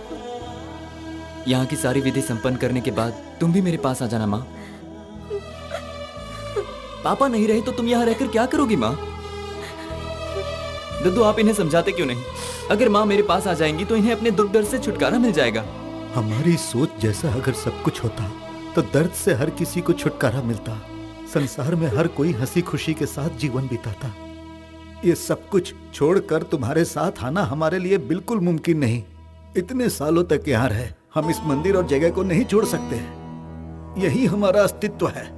तेरे पिता को गुजरे हुए अभी 3 दिन भी नहीं हुए और तू अपने फर्ज को छोड़कर जाने की तैयारी कर रहा है। वहाँ सैटेलाइट लॉन्च होने वाला है दद्दू, मेरा जाना जरूरी है। देखो बेटा, पिता के वचन का पालन करने के लिए वन में गए श्री राम जी जैसा तो तू नहीं बन सकता। माता पिता को कंधे पर ले जाने वाला श्रवण कुमार जैसा महान बेटा भी तो तू नहीं बन सकता। बेहतर है कि तू चला ही जा।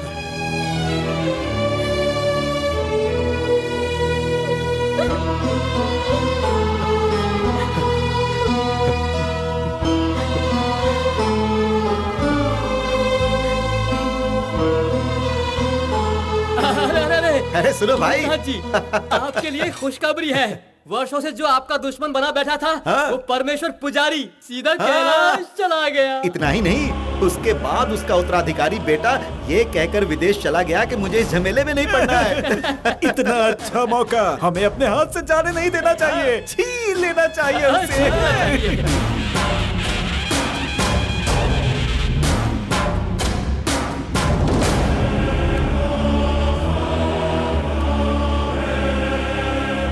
तेरे माथे पर लगाया हुआ मेरा ये भस्म मेरी किस्मत में लिखी हुई मंदिर की वो जमीन मुझे वापस ला कर देगा। आज के बाद उस मंदिर का यही उत्तराधिकारी है और यही वारिस है। हमसे ऐसा क्या अपराध हो गया जिसके लिए तुम हमें ऐसी सजा दे रहे हो? सदियों सदियों से काल भैरव बने हुए हो। हम श्रद्धा से तुम्हारी सेवा करते आ रहे और तुम्हें जरा भी चिंता नहीं। तुम हमसे ये अपनी सेवा का सौभाग्य क्यों छीन रहे हो? बताओ भगवान, बताओ। अब तुम ही हमें कोई रास्ता दिखाओ।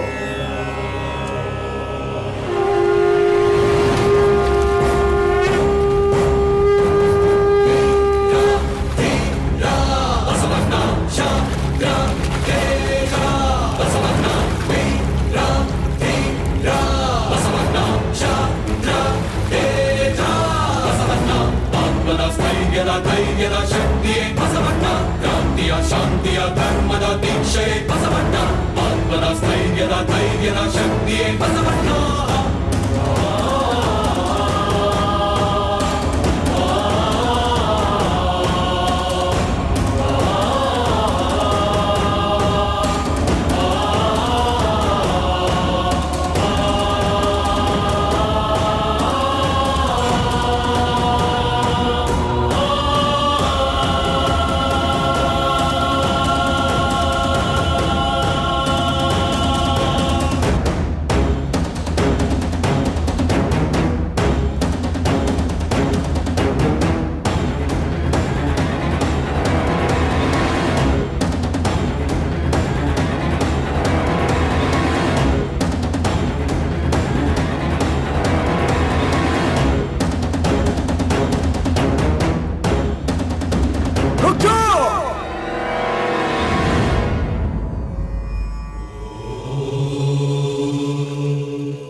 तुम लोग क्या करने जा रहे हो? पिछले 4 सालों से इसी मंदिर में सहायक पुजारी बनकर सेवा करने वाले पुजारी को हम मठाधीश की कुर्सी पर बैठाने जा रहे हैं। असंभव!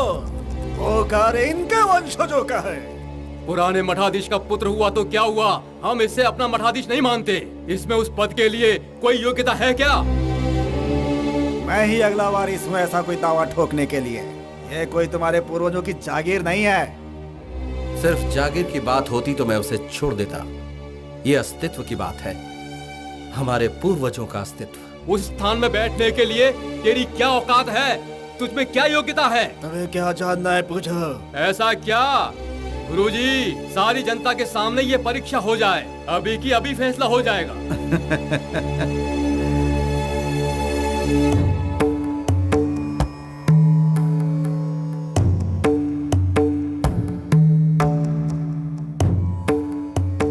हमारे धर्म में देवालय मतलब एक सशक्त व्यवस्था है। यहाँ सिर्फ विश्वास पर ही सब कुछ नहीं चलता। मुख्य द्वार से लेकर गर्भगृह तक, हमारे कुल देवता से लेकर अंतिम पंक्ति तक, पग पग पर नियम शास्त्र का अंश होता है। दैवीय शक्ति को केंद्रित करने के लिए सिर्फ मान लेने या भावना को पालना ही काफी नहीं होता। उसके लिए ऋषियों के दिए हुए ज्ञान की प्राप्ति होनी चाहिए। अर्चना करने वाले की प्रार्थना अगर सही है तो तबेले का पत्थर भी शिव बन जाता है, लेकिन पूजा में अगर रत्ती भर भी चूक हो तो शिव को शिला बनते देर नहीं लगती। संसार के मोह माया में भटके हुए तुम हजारों साल का इतिहास रचने वाले इस मंदिर में किस तरह मठाधीश का कार्य संभालोगे?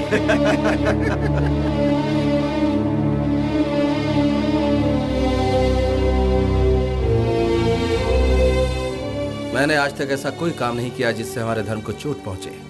स्वधर्मे निधनम श्रेया, ऐसा गीता में लिखा है। नित्य अनुष्ठान और पूजा अर्चना में किसी तरह की कोई चूक नहीं होगी, ये वचन मैं देता हूँ। खुशी की बात है, तुम्हें शास्त्रों का ज्ञान ही नहीं है, फिर तुम मठाधीश का कार्य कैसे कर पाओगे? भागवत गीता में श्री कृष्ण ने कहा है, तस्मात् शास्त्रम प्रमाणान्ते वर्तते कामकारता हंता। ये 14वें अध्याय में कहा है उन्होंने। शास्त्रों के ज्ञान के बिना मन मुताबिक उसका उच्चारण नहीं करना चाहिए, ऐसा श्री कृष्ण ने कहा है। क्या ये पता है तुम्हें? ये 14वें अध्याय में नहीं बल्कि 16वें अध्याय का 23वां श्लोक है। इच्छा शास्त्र विधि मुत संजय वर्तते काम करतः न ससिति मवापनोति न सुखम न परांगतम कहकर शास्त्र के विधान को छोड़कर जो कोई अपनी इच्छानुसार पाठ करेगा उन्हें सिद्धि प्राप्त नहीं होगी, सुख प्राप्त नहीं होगा और न ही परम गति प्राप्त होगी। इसका तात्पर्य यही है। अब सुनिए 24वां श्लोक। तस्मात् शास्त्रम प्रमाणन्ते कार्य कार्यो व्यवस्थितो यात्पर शास्त्रम विधानुतम कर्म कृतम निहर्वशी। इसका अर्थ है कि क्या करना चाहिए और क्या नहीं करना चाहिए, शास्त्र के आधार पर इसका निर्णय होना चाहिए। अपनी सुविधा हेतु कोई भी अनुचित कार्य नहीं करना चाहिए। गीता में भगवान ने इसी सत्य को प्रतिपादित किया है।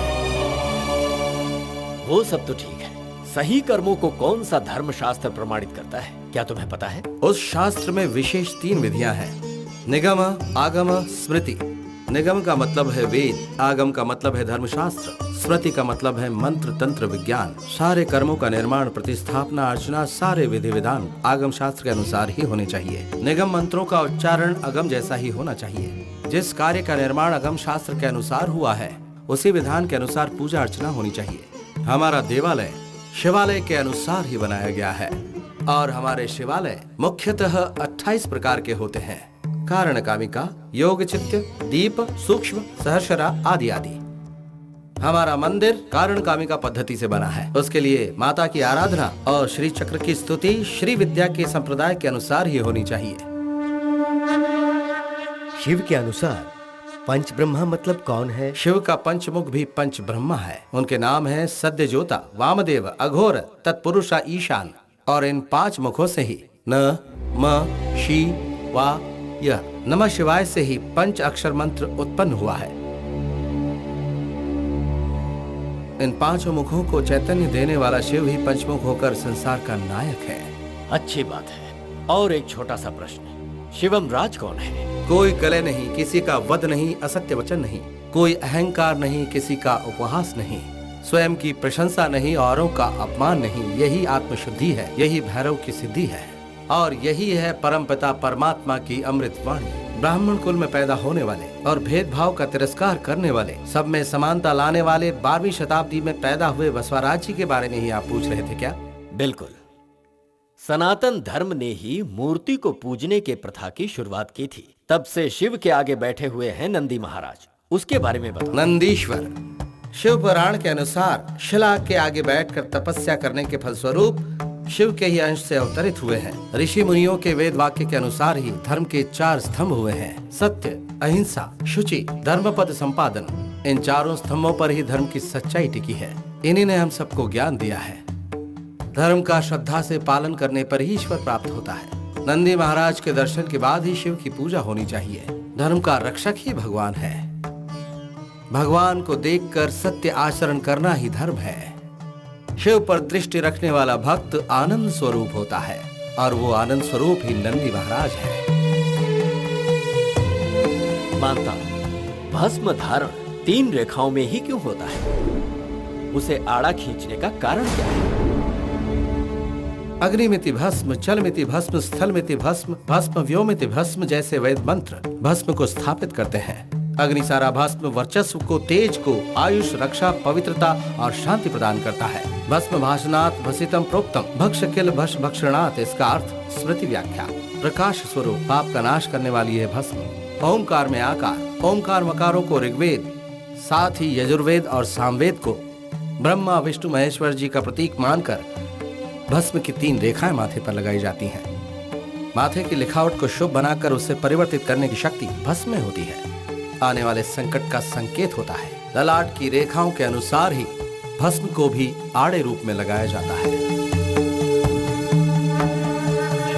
धर्मस्य जयस्तु अधर्मनाशस्तु शिवो रक्षितो शंभो शंकर हर हर महादेव।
शिवम बेटा, हाँ माँ। मेरा जन्म सार्थक हो गया बेटा। बड़े बड़े विद्वान लोगों के पूछे गए सवाल, निगम, आगम, भगवत गीता, वेद और पुराण, अर्चना, विधि विधान, सब कुछ तुमने इतने सरल तरीके से कहा है। इसका मतलब भगवान शिव ने ही मेरी कोख से जन्म लिया है। आज मैं धन्य हो गई बेटा। माँ, तुम ही मेरी प्रथम गुरु हो। जब तुम तुलसी तुलसी दुर्गा भद्रा कहकर वृंदावन की परिक्रमा करती थी, तब मैं तुम्हारी हर बात सुनता था। जब मैं तुम्हारी गोद में बैठता था, उस समय तुम्हारी सुनाई पौराणिक कथाएं मुझे आज तक याद है। दद्दू मुझे अपने सामने बैठाकर गीता का सार, वेद, उपनिषद, शिव पुराण सुनाते थे। मैं खेल खेल में ही उसे याद करता था माँ। दद्दू संध्या के समय मुझे गायत्री मंत्र सुनाते थे, जिसे मैं कविता की तरह याद कर चुका था। संसार के किसी भी कोने में जाता हूँ, वहां पर भी मैं संध्या वंदन करना कभी नहीं भूलता माँ। हमारे पूर्वजों का वो मंदिर हमारे लिए अमूल्य धरोहर है, और शिव की सेवा ही हमारा धर्म है। अगर कोई छल कपट से उसे छीनने का प्रयास करेगा, तो मैं ऐसा कदाचित नहीं होने दूंगा। शिवम बेटा, इस घर का बड़ा बेटा बनकर हमारे वंश का ही नहीं, बल्कि तुमने परंपरा की भी रक्षा की है। पितरों को हर वर्ष पिंड दान करने से कहते हैं उन्हें मोक्ष की प्राप्ति होती है। नहीं, आज तुमने भगवान की सेवा के लिए हाथ आगे बढ़ाया है ना, इसीलिए आज उन सभी आत्माओं को सच में शांति मिली होगी। तेरा पिता कहता था तेरे कदम कहीं पर भी नहीं टिकते हैं, लेकिन आज उस भगवान की चरण में तुझे सदा के लिए स्थान प्राप्त हुआ। उस शिवा के पास आज तक एक ही नंदी था, लेकिन आज के बाद दो दो नंदी हैं। तू दूसरा नंदी है बेटा, तू दूसरा नंदी है। हम लोग क्या क्या सोचे थे, क्या क्या प्लान बनाए थे, सबका सत्यानाश हो गया। बिना वारिस के मठाधीश की जगह पर आपने अपने आदमी को बैठाना चाहा तो वो भी मिट्टी पलीद हो गई। गुलेल से निकला पत्थर निशाने पर लगे, तभी किसी ने ताली बजाकर सारे पंछियों को खेत से उड़ा दिया। अब उसे नहीं जीना है, उसे जीने का अधिकार नहीं है। कुछ ऐसा करो कि वो खुद इस पद को छोड़कर चला जाए। आपको टेंशन लेने की जरूरत नहीं। उसके बाप के मुंह में मिट्टी हम ही लोगों ने डाला है। मंदिर की चाबी, गर्भगृह की चाबी, खजाने की चाबी, सेवा सत्कार से लेकर भगवान के आभूषण तक का हम लोगों ने डुप्लीकेट बना रखा है। इस हाथ से निकाल कर इस हाथ में रख दिए तो सब खत्म। मंदिर के तमाम जागीर और जेवरात के मालिक हम ही हैं, हम ही हैं मालिक भूतनाथ।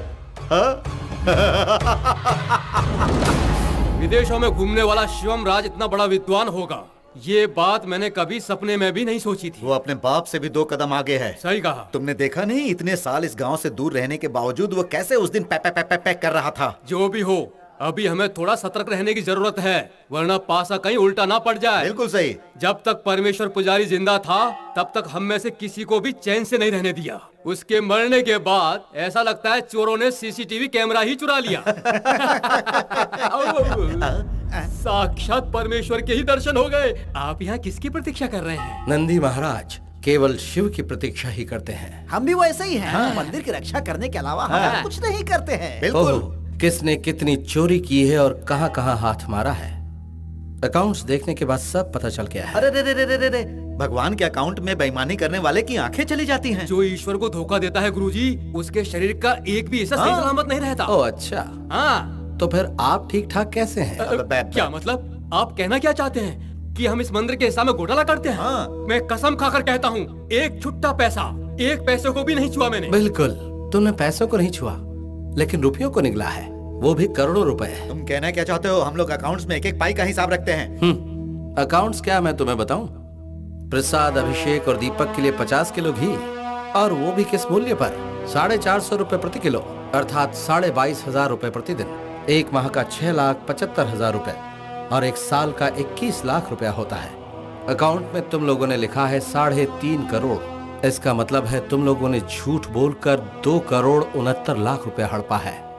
इसके अलावा छोटी मोटी चीजों को मिलाकर होता है 30 करोड़ रुपया सालाना, लेकिन अकाउंट में तुम लोगों ने लिखा है 60 करोड़। तुम पुराने हो इसलिए अपमान नहीं करना चाहता। मैं तुम्हारे सामने एक बड़ा प्रस्ताव रखता हूँ। तुम लोग 30 करोड़ एक साथ मत भरो, 30 दिनों का समय देता हूँ। 1 करोड़ रुपए रोज के हिसाब से 30 दिनों में भर दो। और नहीं भरे तो? जब तक ये मेरे कंधे पर है मैं भगवान का पुजारी हूँ, लेकिन अगर मैंने इस अस्त्र को कमर से कस लिया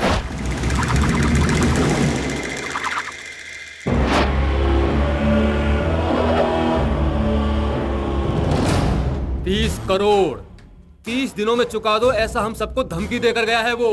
खुशियां मनाओ कि अब तक वो सिर्फ अकाउंट की फाइलें देख रहा है। अगर उसने हमारी पुरानी फाइलें खोल दी ना तो हम तीनों जन हर हर हर महादेव के पास पहुंच जाएंगे। अभी अभी तो उसने भगवा कपड़े कंधे पे डाला ही है, पाताल चले जाए तो भी नहीं छोड़ने वाला है वो। हमारी भलाई इसी में है कि हम टाइम पे पैसा लौटा दें। तुम्हारा दिमाग खराब हो गया है क्या? पहले तो शाम से कहता था हम इन्वेस्ट करेंगे, उससे हम करोड़ों कमाएंगे, बड़े बड़े कॉम्प्लेक्स बनाएंगे, इसीलिए हमने सारे पैसे इन्वेस्ट कर दिए। नहीं दिए तो वो क्या बिगाड़ लेगा? उसे उसके बाप के पास भेज दिए तो अपने चेले लोगों को खंबा पिलाकर छोड़ दूंगा और चखने के लिए उसे पेश करूंगा तो मेरे चेले लोग उसकी बस हड्डियों का टुकड़ा छोड़ेंगे। हड्डियों का टुकड़ा ही चाहिए।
बड़ी बातें करता था। हाँ? क्या कर लिया तूने? क्या किया? हाँ? वापस आ गया। अरे ऐसे छोड़ो भूतनाथ जी, ऐसे मारोगे तो मर जाएगा ये। इसकी बातों में आकर 30 करोड़ रुपए इन्वेस्ट कर दिए। सारे पैसे हड़पना चाहता था तू। अब देख क्या करते हैं। मारूंगा तुझे। देख लिया, ये काम तुम जैसे चिंदी चोरों के बस का नहीं है। इसके लिए तो किसी बड़े गिरोह को सुपारी देनी ही पड़ेगी। फॉर्म पूरा चेक हो गया क्या? हो गया है भाई, सामने से हमें कंफर्मेशन में मिल गया है। अमाउंट का क्या हुआ? ट्रांसफर कर रहे हैं भाई। ओके, मुनीर कहाँ है? देखा, 100 साल तक नहीं मरेगा ये। मुंबई से एक डील मिला है भाई, एक पुजारी के लिए। इस तरह के चिल्लर डील में हाथ नहीं डालने का कितनी बार समझाया मैंने। करोड़ों का डील है भाई। एक पुजारी को टपकाने के लिए करोड़ों रुपए की डील। इसीलिए उसका फोटो फैक्स करने को कहा है। इंटरेस्टिंग। स्नेक, जाके जरा चेक करो फैक्स आया है क्या? ओके। इस काम को करने के लिए मैं खुद ही जाऊंगा।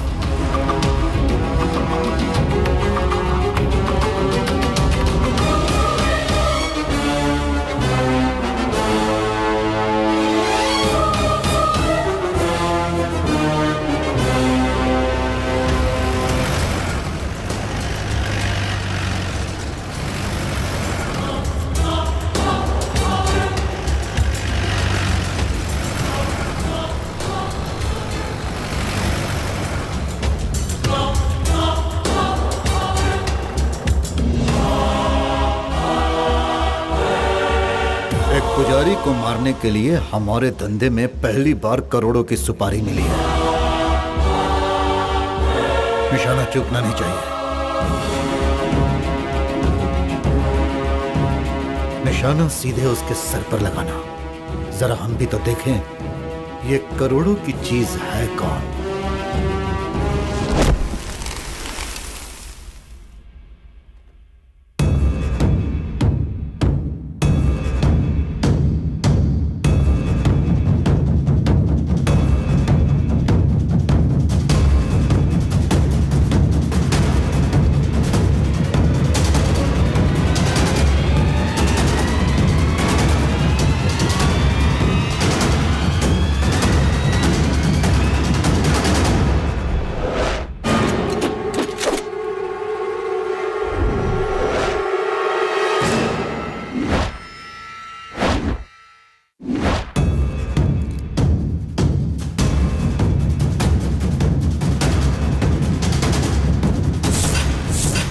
वापस आ जाओ रे, वापस आ जाओ।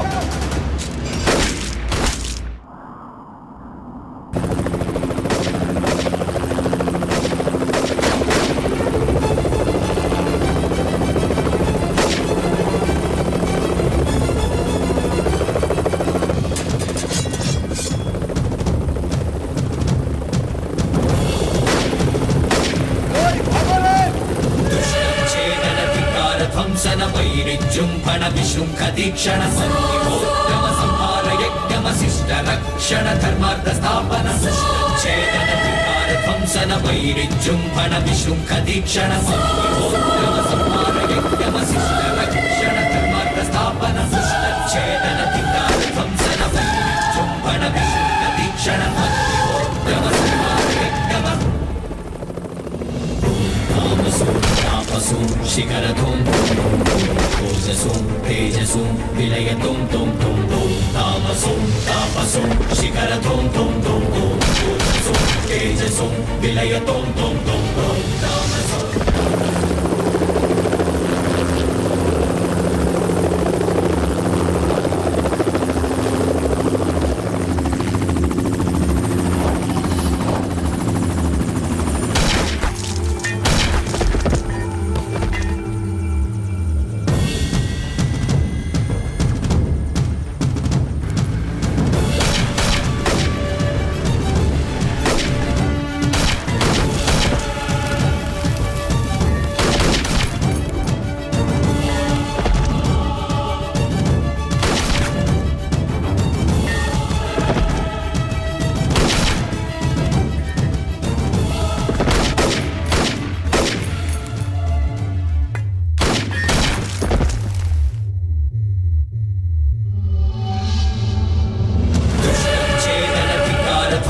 वैरिजृंभण विशृंख दीक्षण संहितोद्यम संहार यज्ञमशिष्ट रक्षण धर्मार्थ स्थापन छेदन विकार ध्वंसन वैरिजृंभण विशृंख दीक्षण संहितोद्यम संहार यज्ञमशिष्ट रक्षण धर्मार्थ स्थापन छेदन विकार ध्वंसन वैरिजृंभण विशृंख दीक्षण संहितोद्यम संहार यज्ञम शिखरधूं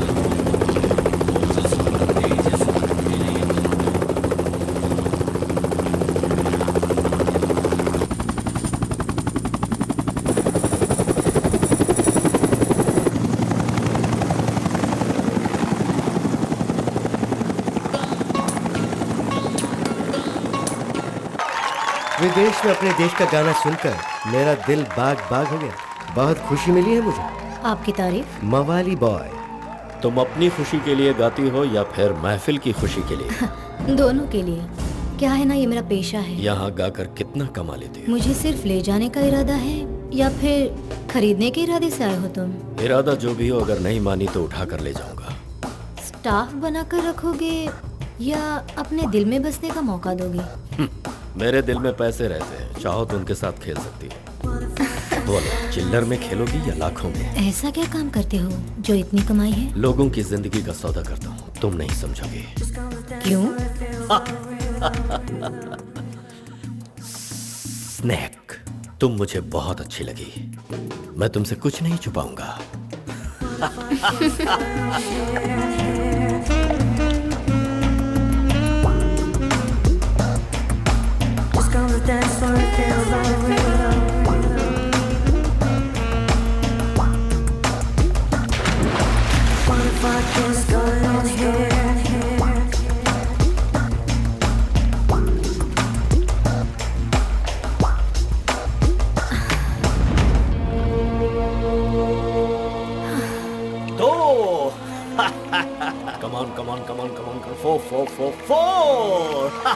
Yes, 4. अब देखो, बोल्ड होगा, bold bold bold. Six sense है? नहीं, फिक्स सेंस है। अब कौन आएगा बताओगी? समीर। नो बेबी, खुशवंत आएगा। ग्राउंड पर प्लेयर्स मेरे कहने के मुताबिक ही आते हैं। 1 ball to go, 6 runs to win, last wicket. Come on, come on, come on, come on. Ball! Wow! Come on, baby. You tell me one thing. इस मैच फिक्सिंग में तुम कितना पैसा कमा लेते हो? मैं गेम फिक्स करता हूँ पैसा कमाने के लिए, पब्लिक को उल्लू बनाने के लिए। उन लोगों के लिए क्रिकेट ही सब कुछ है और मेरे लिए पैसा। टीम जीतती है तो पूरा देश सेलिब्रेट करता है और हार गए तो सभी मुंह लटका लेते हैं। और स्पेशली ये जो इंडियन प्लेयर्स हैं ना, उन लोगों को हार्ड कैश नहीं चाहिए और थ्रेटनिंग कॉल्स भी नहीं चाहिए। उनके होटल के रूम में चीयर गर्ल्स को भेजकर उसका हम फुटेज बनाते हैं और फिर सारे प्लेयर्स हमारे इशारों पर नाचते हैं। मैं हूँ थर्ड अंपायर। तुम्हें इंडियन से इतनी नफरत क्यों है? क्योंकि इंडिया ने ही मेरे सिटीजनशिप को कैंसिल किया है। इसीलिए मेरी ख्वाहिश है कि वहाँ का हर सिटीजन टेंशन, डिप्रेशन और सेपरेशन की आग में चलता रहे। पूरे देश भर में असली नकली के फर्क ना होने वाले फेक करेंसीज चलने चाहिए। पूरे इंडिया की आर्थिक स्थिति को मुझे छिन्न भिन्न करना है। देश का हर एक इंसान पैसे पैसे के लिए मोहताज बन जाए। Wonderful plan, don't worry. तुम्हारी खातिर, उस देश के खातिर मैं कुछ भी करने के लिए तैयार हूँ।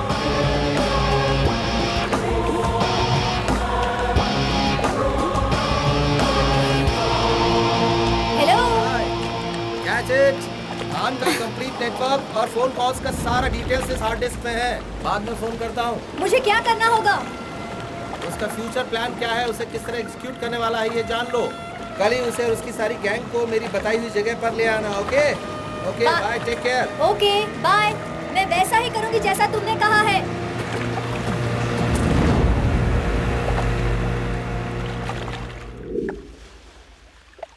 भाई, लास्ट मंथ सिर्फ नॉर्थ जोन का ही काम हुआ था।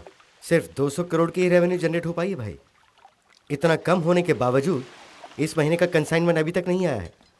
सैमुअल, इब्राहिम, शेट्टी, वाहिद, अब तक किसी ने भी कांटेक्ट नहीं किया है भाई। इसकी वजह अंडरवर्ल्ड में अलेक्जेंडर नाम के एक नए बंदे ने एंट्री लिया है। वो कहाँ से आया, पहले क्या करता था, उसकी पहचान क्या है, ये किसी को नहीं पता। वो बहुत बड़ा खिलाड़ी है। जो काम किसी के बस का नहीं, उसमें वो बेझिझक हाथ डालता है। First time middle east, south east, western mafia, Italian mafia, सबको उसने खुश रखा हुआ है। टनों के हिसाब से माल सप्लाई कर रहा है, वो भी कम रेट में। शॉर्टकट में लॉन्ग टर्म की प्लानिंग कर रहा है भाई। वो मार्केट को एकदम सस्ता करके हमें हफ्ता देने वालों को भी उसने अपने कब्जे में करने का प्लान बनाया भाई। कल अगर उसका डील ओके हो गया तो भाई हम लोग मुश्किल में आ जाएंगे। अब तक जितने नेटवर्क को तुम एस्टैब्लिश करते आए हो, वो उसे अपने कब्जे में ले लेगा। उसे ऐसा मौका मत दो भाई, मैं ही उसे जाकर भून देता हूँ। तुम्हें जाने की जरूरत नहीं। Snake, you are right. हमारा कोई भी आदमी जाएगा तो वो अपना प्लान चेंज कर देगा, इसीलिए तुम्हारा जाना बेटर है।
Human traffickers, drug dealers, arms suppliers, सबको एक साथ बुलाकर मारा है। मतलब वो बहुत चालाक है भाई।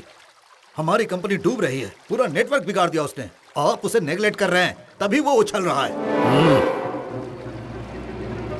मैं उससे मिलना चाहता हूँ, मुझे उसे एक बार देखना है। मीटिंग फिक्स करो।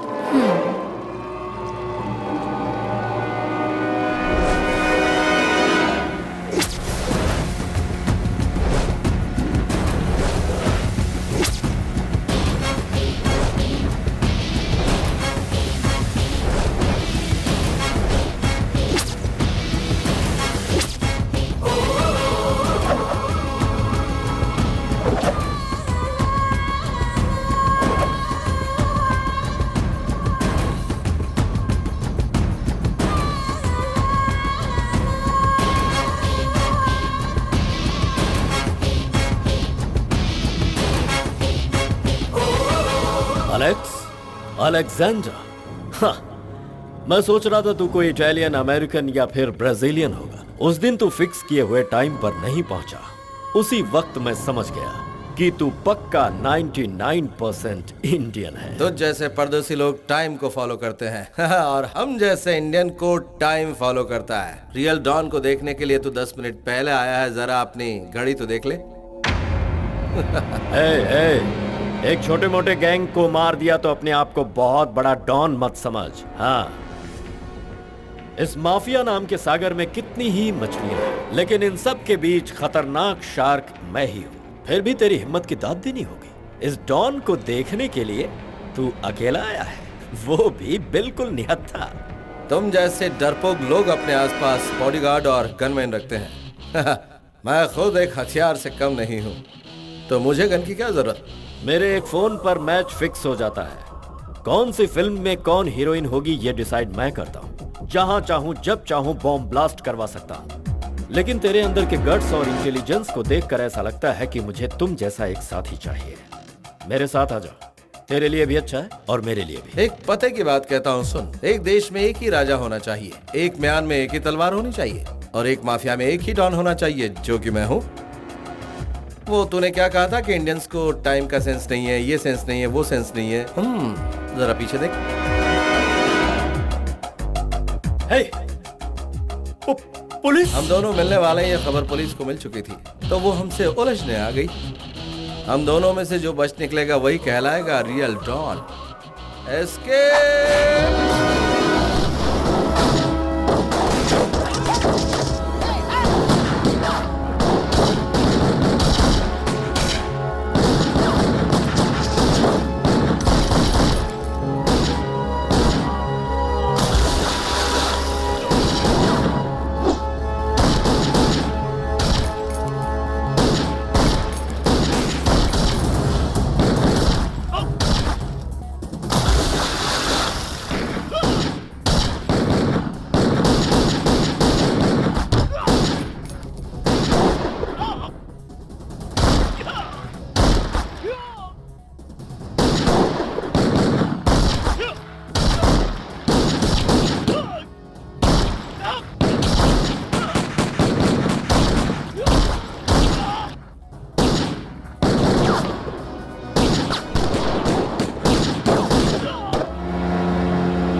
$1993 मुंबई अटैक, 1998 कोयम्बतूर में सीरियल ब्लास्ट, 2000 में रेड फोर्ट, 2001 पार्लियामेंट पर attack, 2002 Akshardham Delhi, 2003 once again Mumbai attack, 2006 Varanasi blast, 2008 26/11। इस तरह से पिछले 25 सालों से हमारे देश पर ही ऐसे अटैक पर अटैक क्यों होते जा रहे हैं? ये सब सिर्फ पिछले 25 सालों से नहीं हो रहा है सर, बल्कि पिछले हजारों सालों से हमारे देश पर आक्रमण होते आ रहे हैं। इब्राहिम लोदी, अलाउद्दीन खिलजी, मोहम्मद गोरी, बाबर, औरंगजेब, चंगेज खान से लेकर आजकल के जमाने में दाऊद इब्राहिम, छोटा शकील, अफजल गुरु, अजमल कसाब, यासिन भटकल, 7वीं शताब्दी से लेकर 21वीं सदी तक हमारे देश पर हमले होते आए हैं सर। पिछले दिनों हमारे देश पर जो हमला हुआ था उसके पीछे अमानुल्लाह खान का हाथ है सर। वो माफिया का खेल खेल रहा है तो हमें भी माफिया का खेल खेलना चाहिए। टेररिज्म का आंसर टेररिज्म ही है। No arrest, no judgement, no VIP treatment, only full and final settlement sir.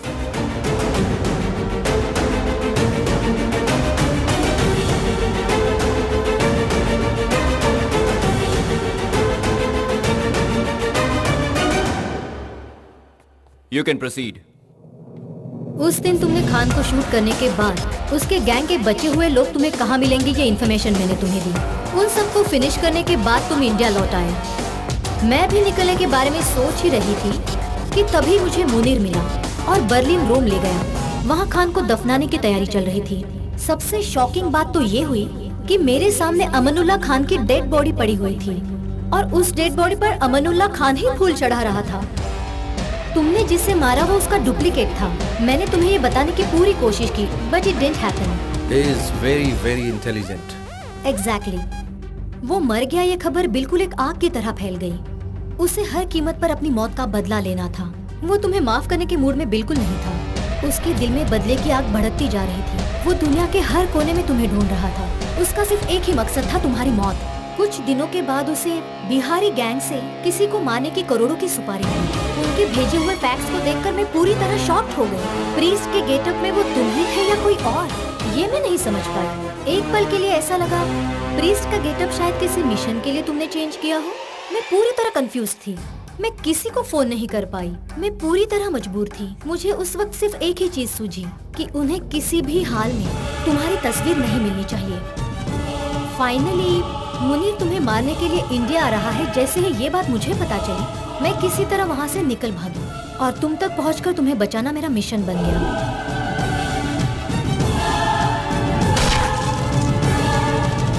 इस इनकम्प्लीट ऑपरेशन को कैसे कंप्लीट करोगे? इसे आपको ही कंटिन्यू करना पड़ेगा सर। ये तुम क्या कह रहे हो? दरअसल बात यह है सर, पिताजी के स्वर्गवास के बाद मंदिर की सारी जिम्मेदारी मेरे कंधों पर आ गई है। लेकिन ये भी तो तुम्हारी जिम्मेदारी है। हाँ बिल्कुल है सर। इस काम का चुनाव मैंने अपनी मर्जी से किया था, लेकिन मंदिर का काम मुझे अपने आप मिला है। सीक्रेट इन्फॉर्मेशन और काउंटर टेरर अटैक में तुम कितने एक्सपर्ट हो ये सब अच्छी तरह से जानते हैं। तुमने गिव अप कर दिया तो इस ऑपरेशन को कंप्लीट कौन करेगा? मैं नहीं हूँ तो क्या हुआ सर? इस काम को पूरा करने के लिए यहाँ पर एक से बढ़कर एक ऑफिसर है, लेकिन वहाँ मेरे सिवा कोई नहीं है सर। मैंने अपने घर वालों से वादा किया है, उन्हें प्रॉमिस किया है, अपना बचा हुआ जीवन मंदिर को समर्पित कर दूंगा, क्योंकि हमारे पूर्वजों का वो मंदिर सदियों पुराना है जिसकी हिफाजत बहुत जरूरी है सर। I am very sorry to resign from my job sir.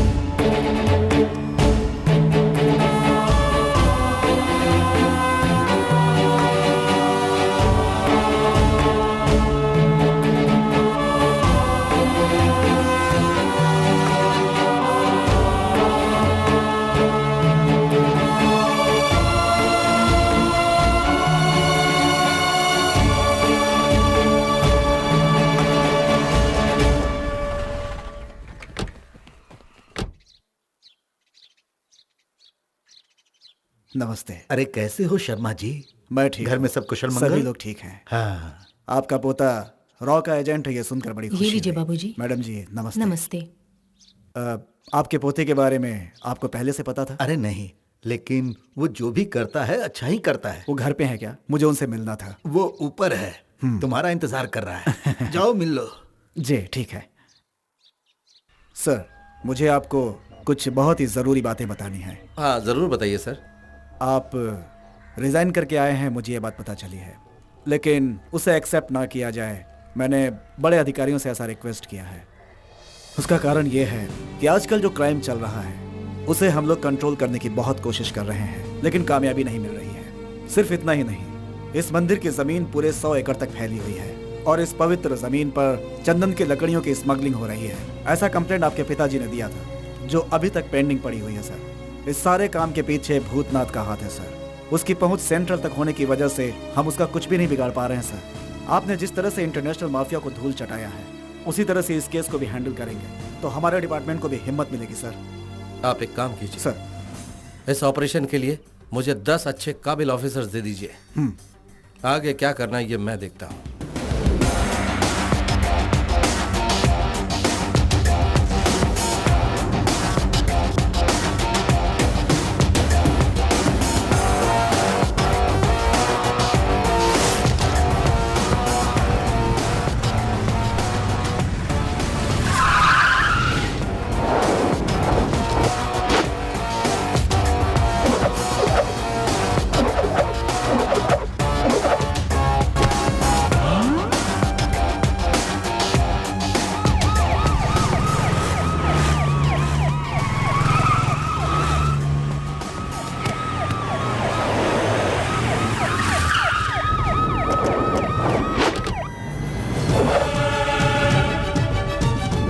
मंदिर पर कब्जा करोगे?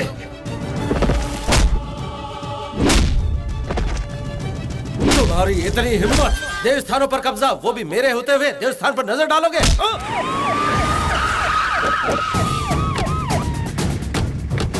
माथे पर भस्म लगाकर इस भूतनाथ की चौखट पर आखिर तू पहुंच ही गया। इसके टुकड़े टुकड़े कर दो।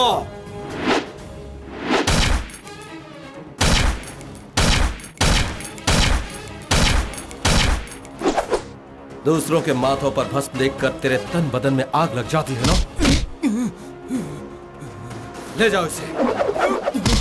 शिवम जी, इतने वर्षों से गबन किया हुआ करोड़ों रुपया, चांदी, सोना, हीरे, जवाहरात सब लाकर हम फिर से मंदिर के खजाने में जमा कर देंगे। हमें अरेस्ट करके हमारी बेइज्जती ना करो माही बाबू। तुम लोग आस्तीन के सांप हो, देवालय की बदनामी ना हो, इसलिए इस बार तुम पर कोई कार्रवाई नहीं कर रहा हूं। बेहतर होगा ये गांव छोड़ दो।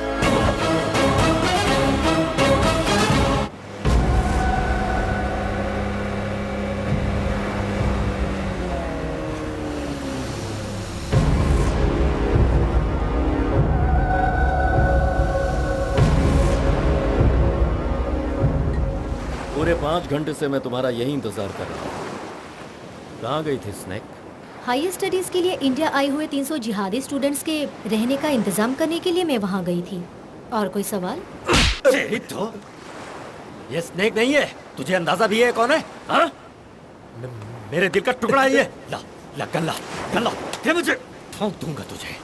जानती हो इसने क्या देखा? ये जिस डील में तुम्हारे साथ गया था, वही पुजारी की सुपारी जो हमें मिली थी, जिसमें 4 करोड़ हमें मिलने थे, उसे पुजारी के रूप में एलेक्स मिला, जो हकीकत में शिवम राज है। जब बिहारी गैंग को लेकर ये शिवम राज को मारने गया तो तुमने ही आकर उसकी जान बचाई, ऐसा कहा इसने। मेरी दिलरुबा मेरे लिए अपनी जान दे सकती है, वो मुझे कभी धोखा नहीं दे सकती। बोलूं तो अभी जान दे देगी वो। मैं तुझे नहीं छोड़ूंगा। मेरी जिंदगी का मकसद तो यही था कि तुझे मौत के घाट उतारूं। जिस दिन तू माफिया से टेररिज्म में टर्न हुआ, इंडिया पर अटैक शुरू कर दिए, उसी दिन शिवम ने तुझे टारगेट बनाकर एलेक्स बनकर यहाँ एंट्री ली।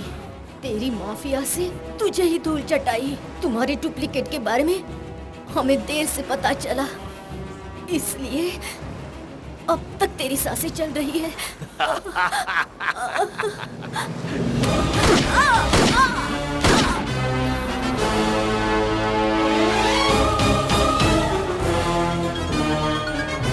हेलो। मेरे डुप्लीकेट को मारकर ये मत समझना कि तू जीत गया है। सारे इंटरनेशनल माफिया मेरे नाम से थर-थर कांपते हैं, समझा?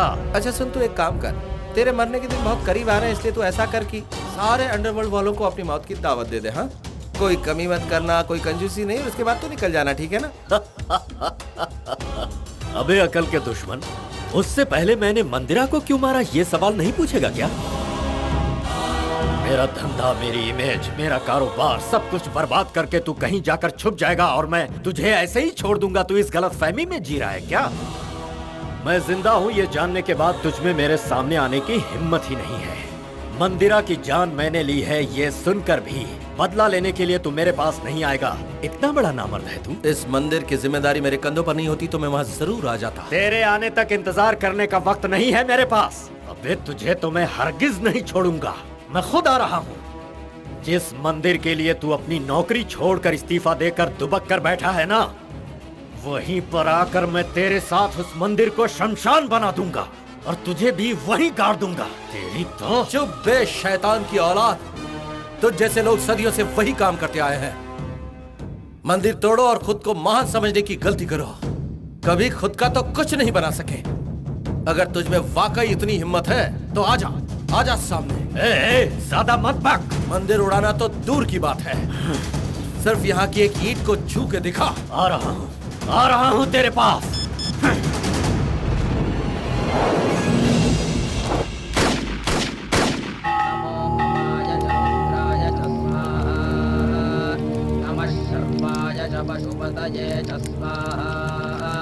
नमो नीलग्रीवाय च शितिकण्ठाय च स्वाहा।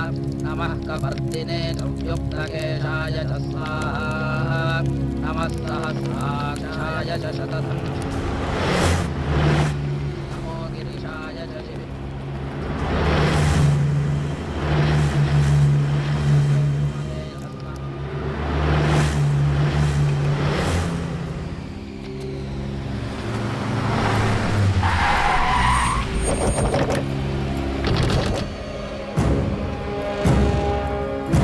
करेक्ट टाइम पर हम लोग पहुंचे हैं। उसके हवन खत्म करने से पहले ही पूरे मंदिर को धूल में मिलाकर उसे यहाँ घसीटते हुए ले आओ। उसकी समाधि में यहीं बनाऊंगा। जाओ।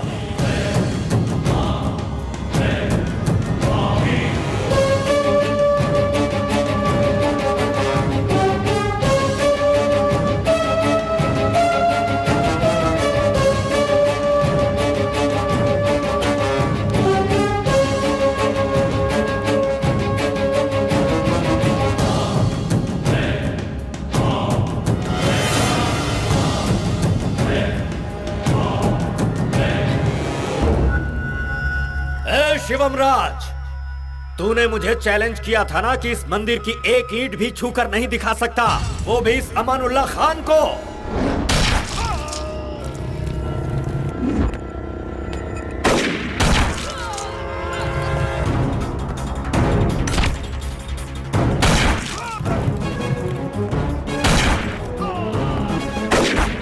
ये खान क्या क्या कर सकता है अब तू देखना।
मैं अब तक विश्व शांति के लिए ही हवन कर रहा था। क्या कहा था तू मंदिर को धूल में मिलाएगा? हाँ, त्रिनेत्र तक पहुंचने से पहले तुझे इस नंदी महाराज को पार करना होगा। आजा।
कौशल्या सुप्रजा राम पूर्व संस्था प्रवर्तते, ये एक कान से, अल्लाह अकबर का अजान दूसरे कान से सुनने वाले, इस भूमि के लिए अपनी जान देने वाले हिंदुस्तानी हैं हम। हिंदू मुस्लिम भाई भाई की भावना को ठेस पहुंचाने वाले तुझ जैसे आतंकवादी के मंसूबों को कामयाब नहीं होने देंगे।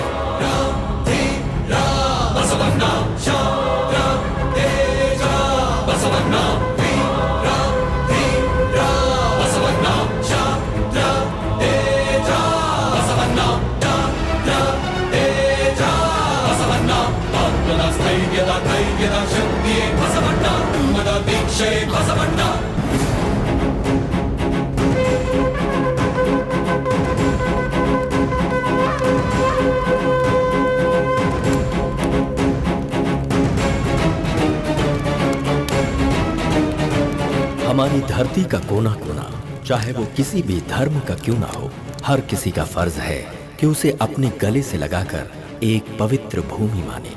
मंदिर हो या मस्जिद, गिरजाघर हो या गुरुद्वारा, या फिर कोई भी धार्मिक पूजा स्थल क्यों ना हो, हर स्थान पवित्र होता है। उसकी रक्षा करना हर इंसान का कर्तव्य है।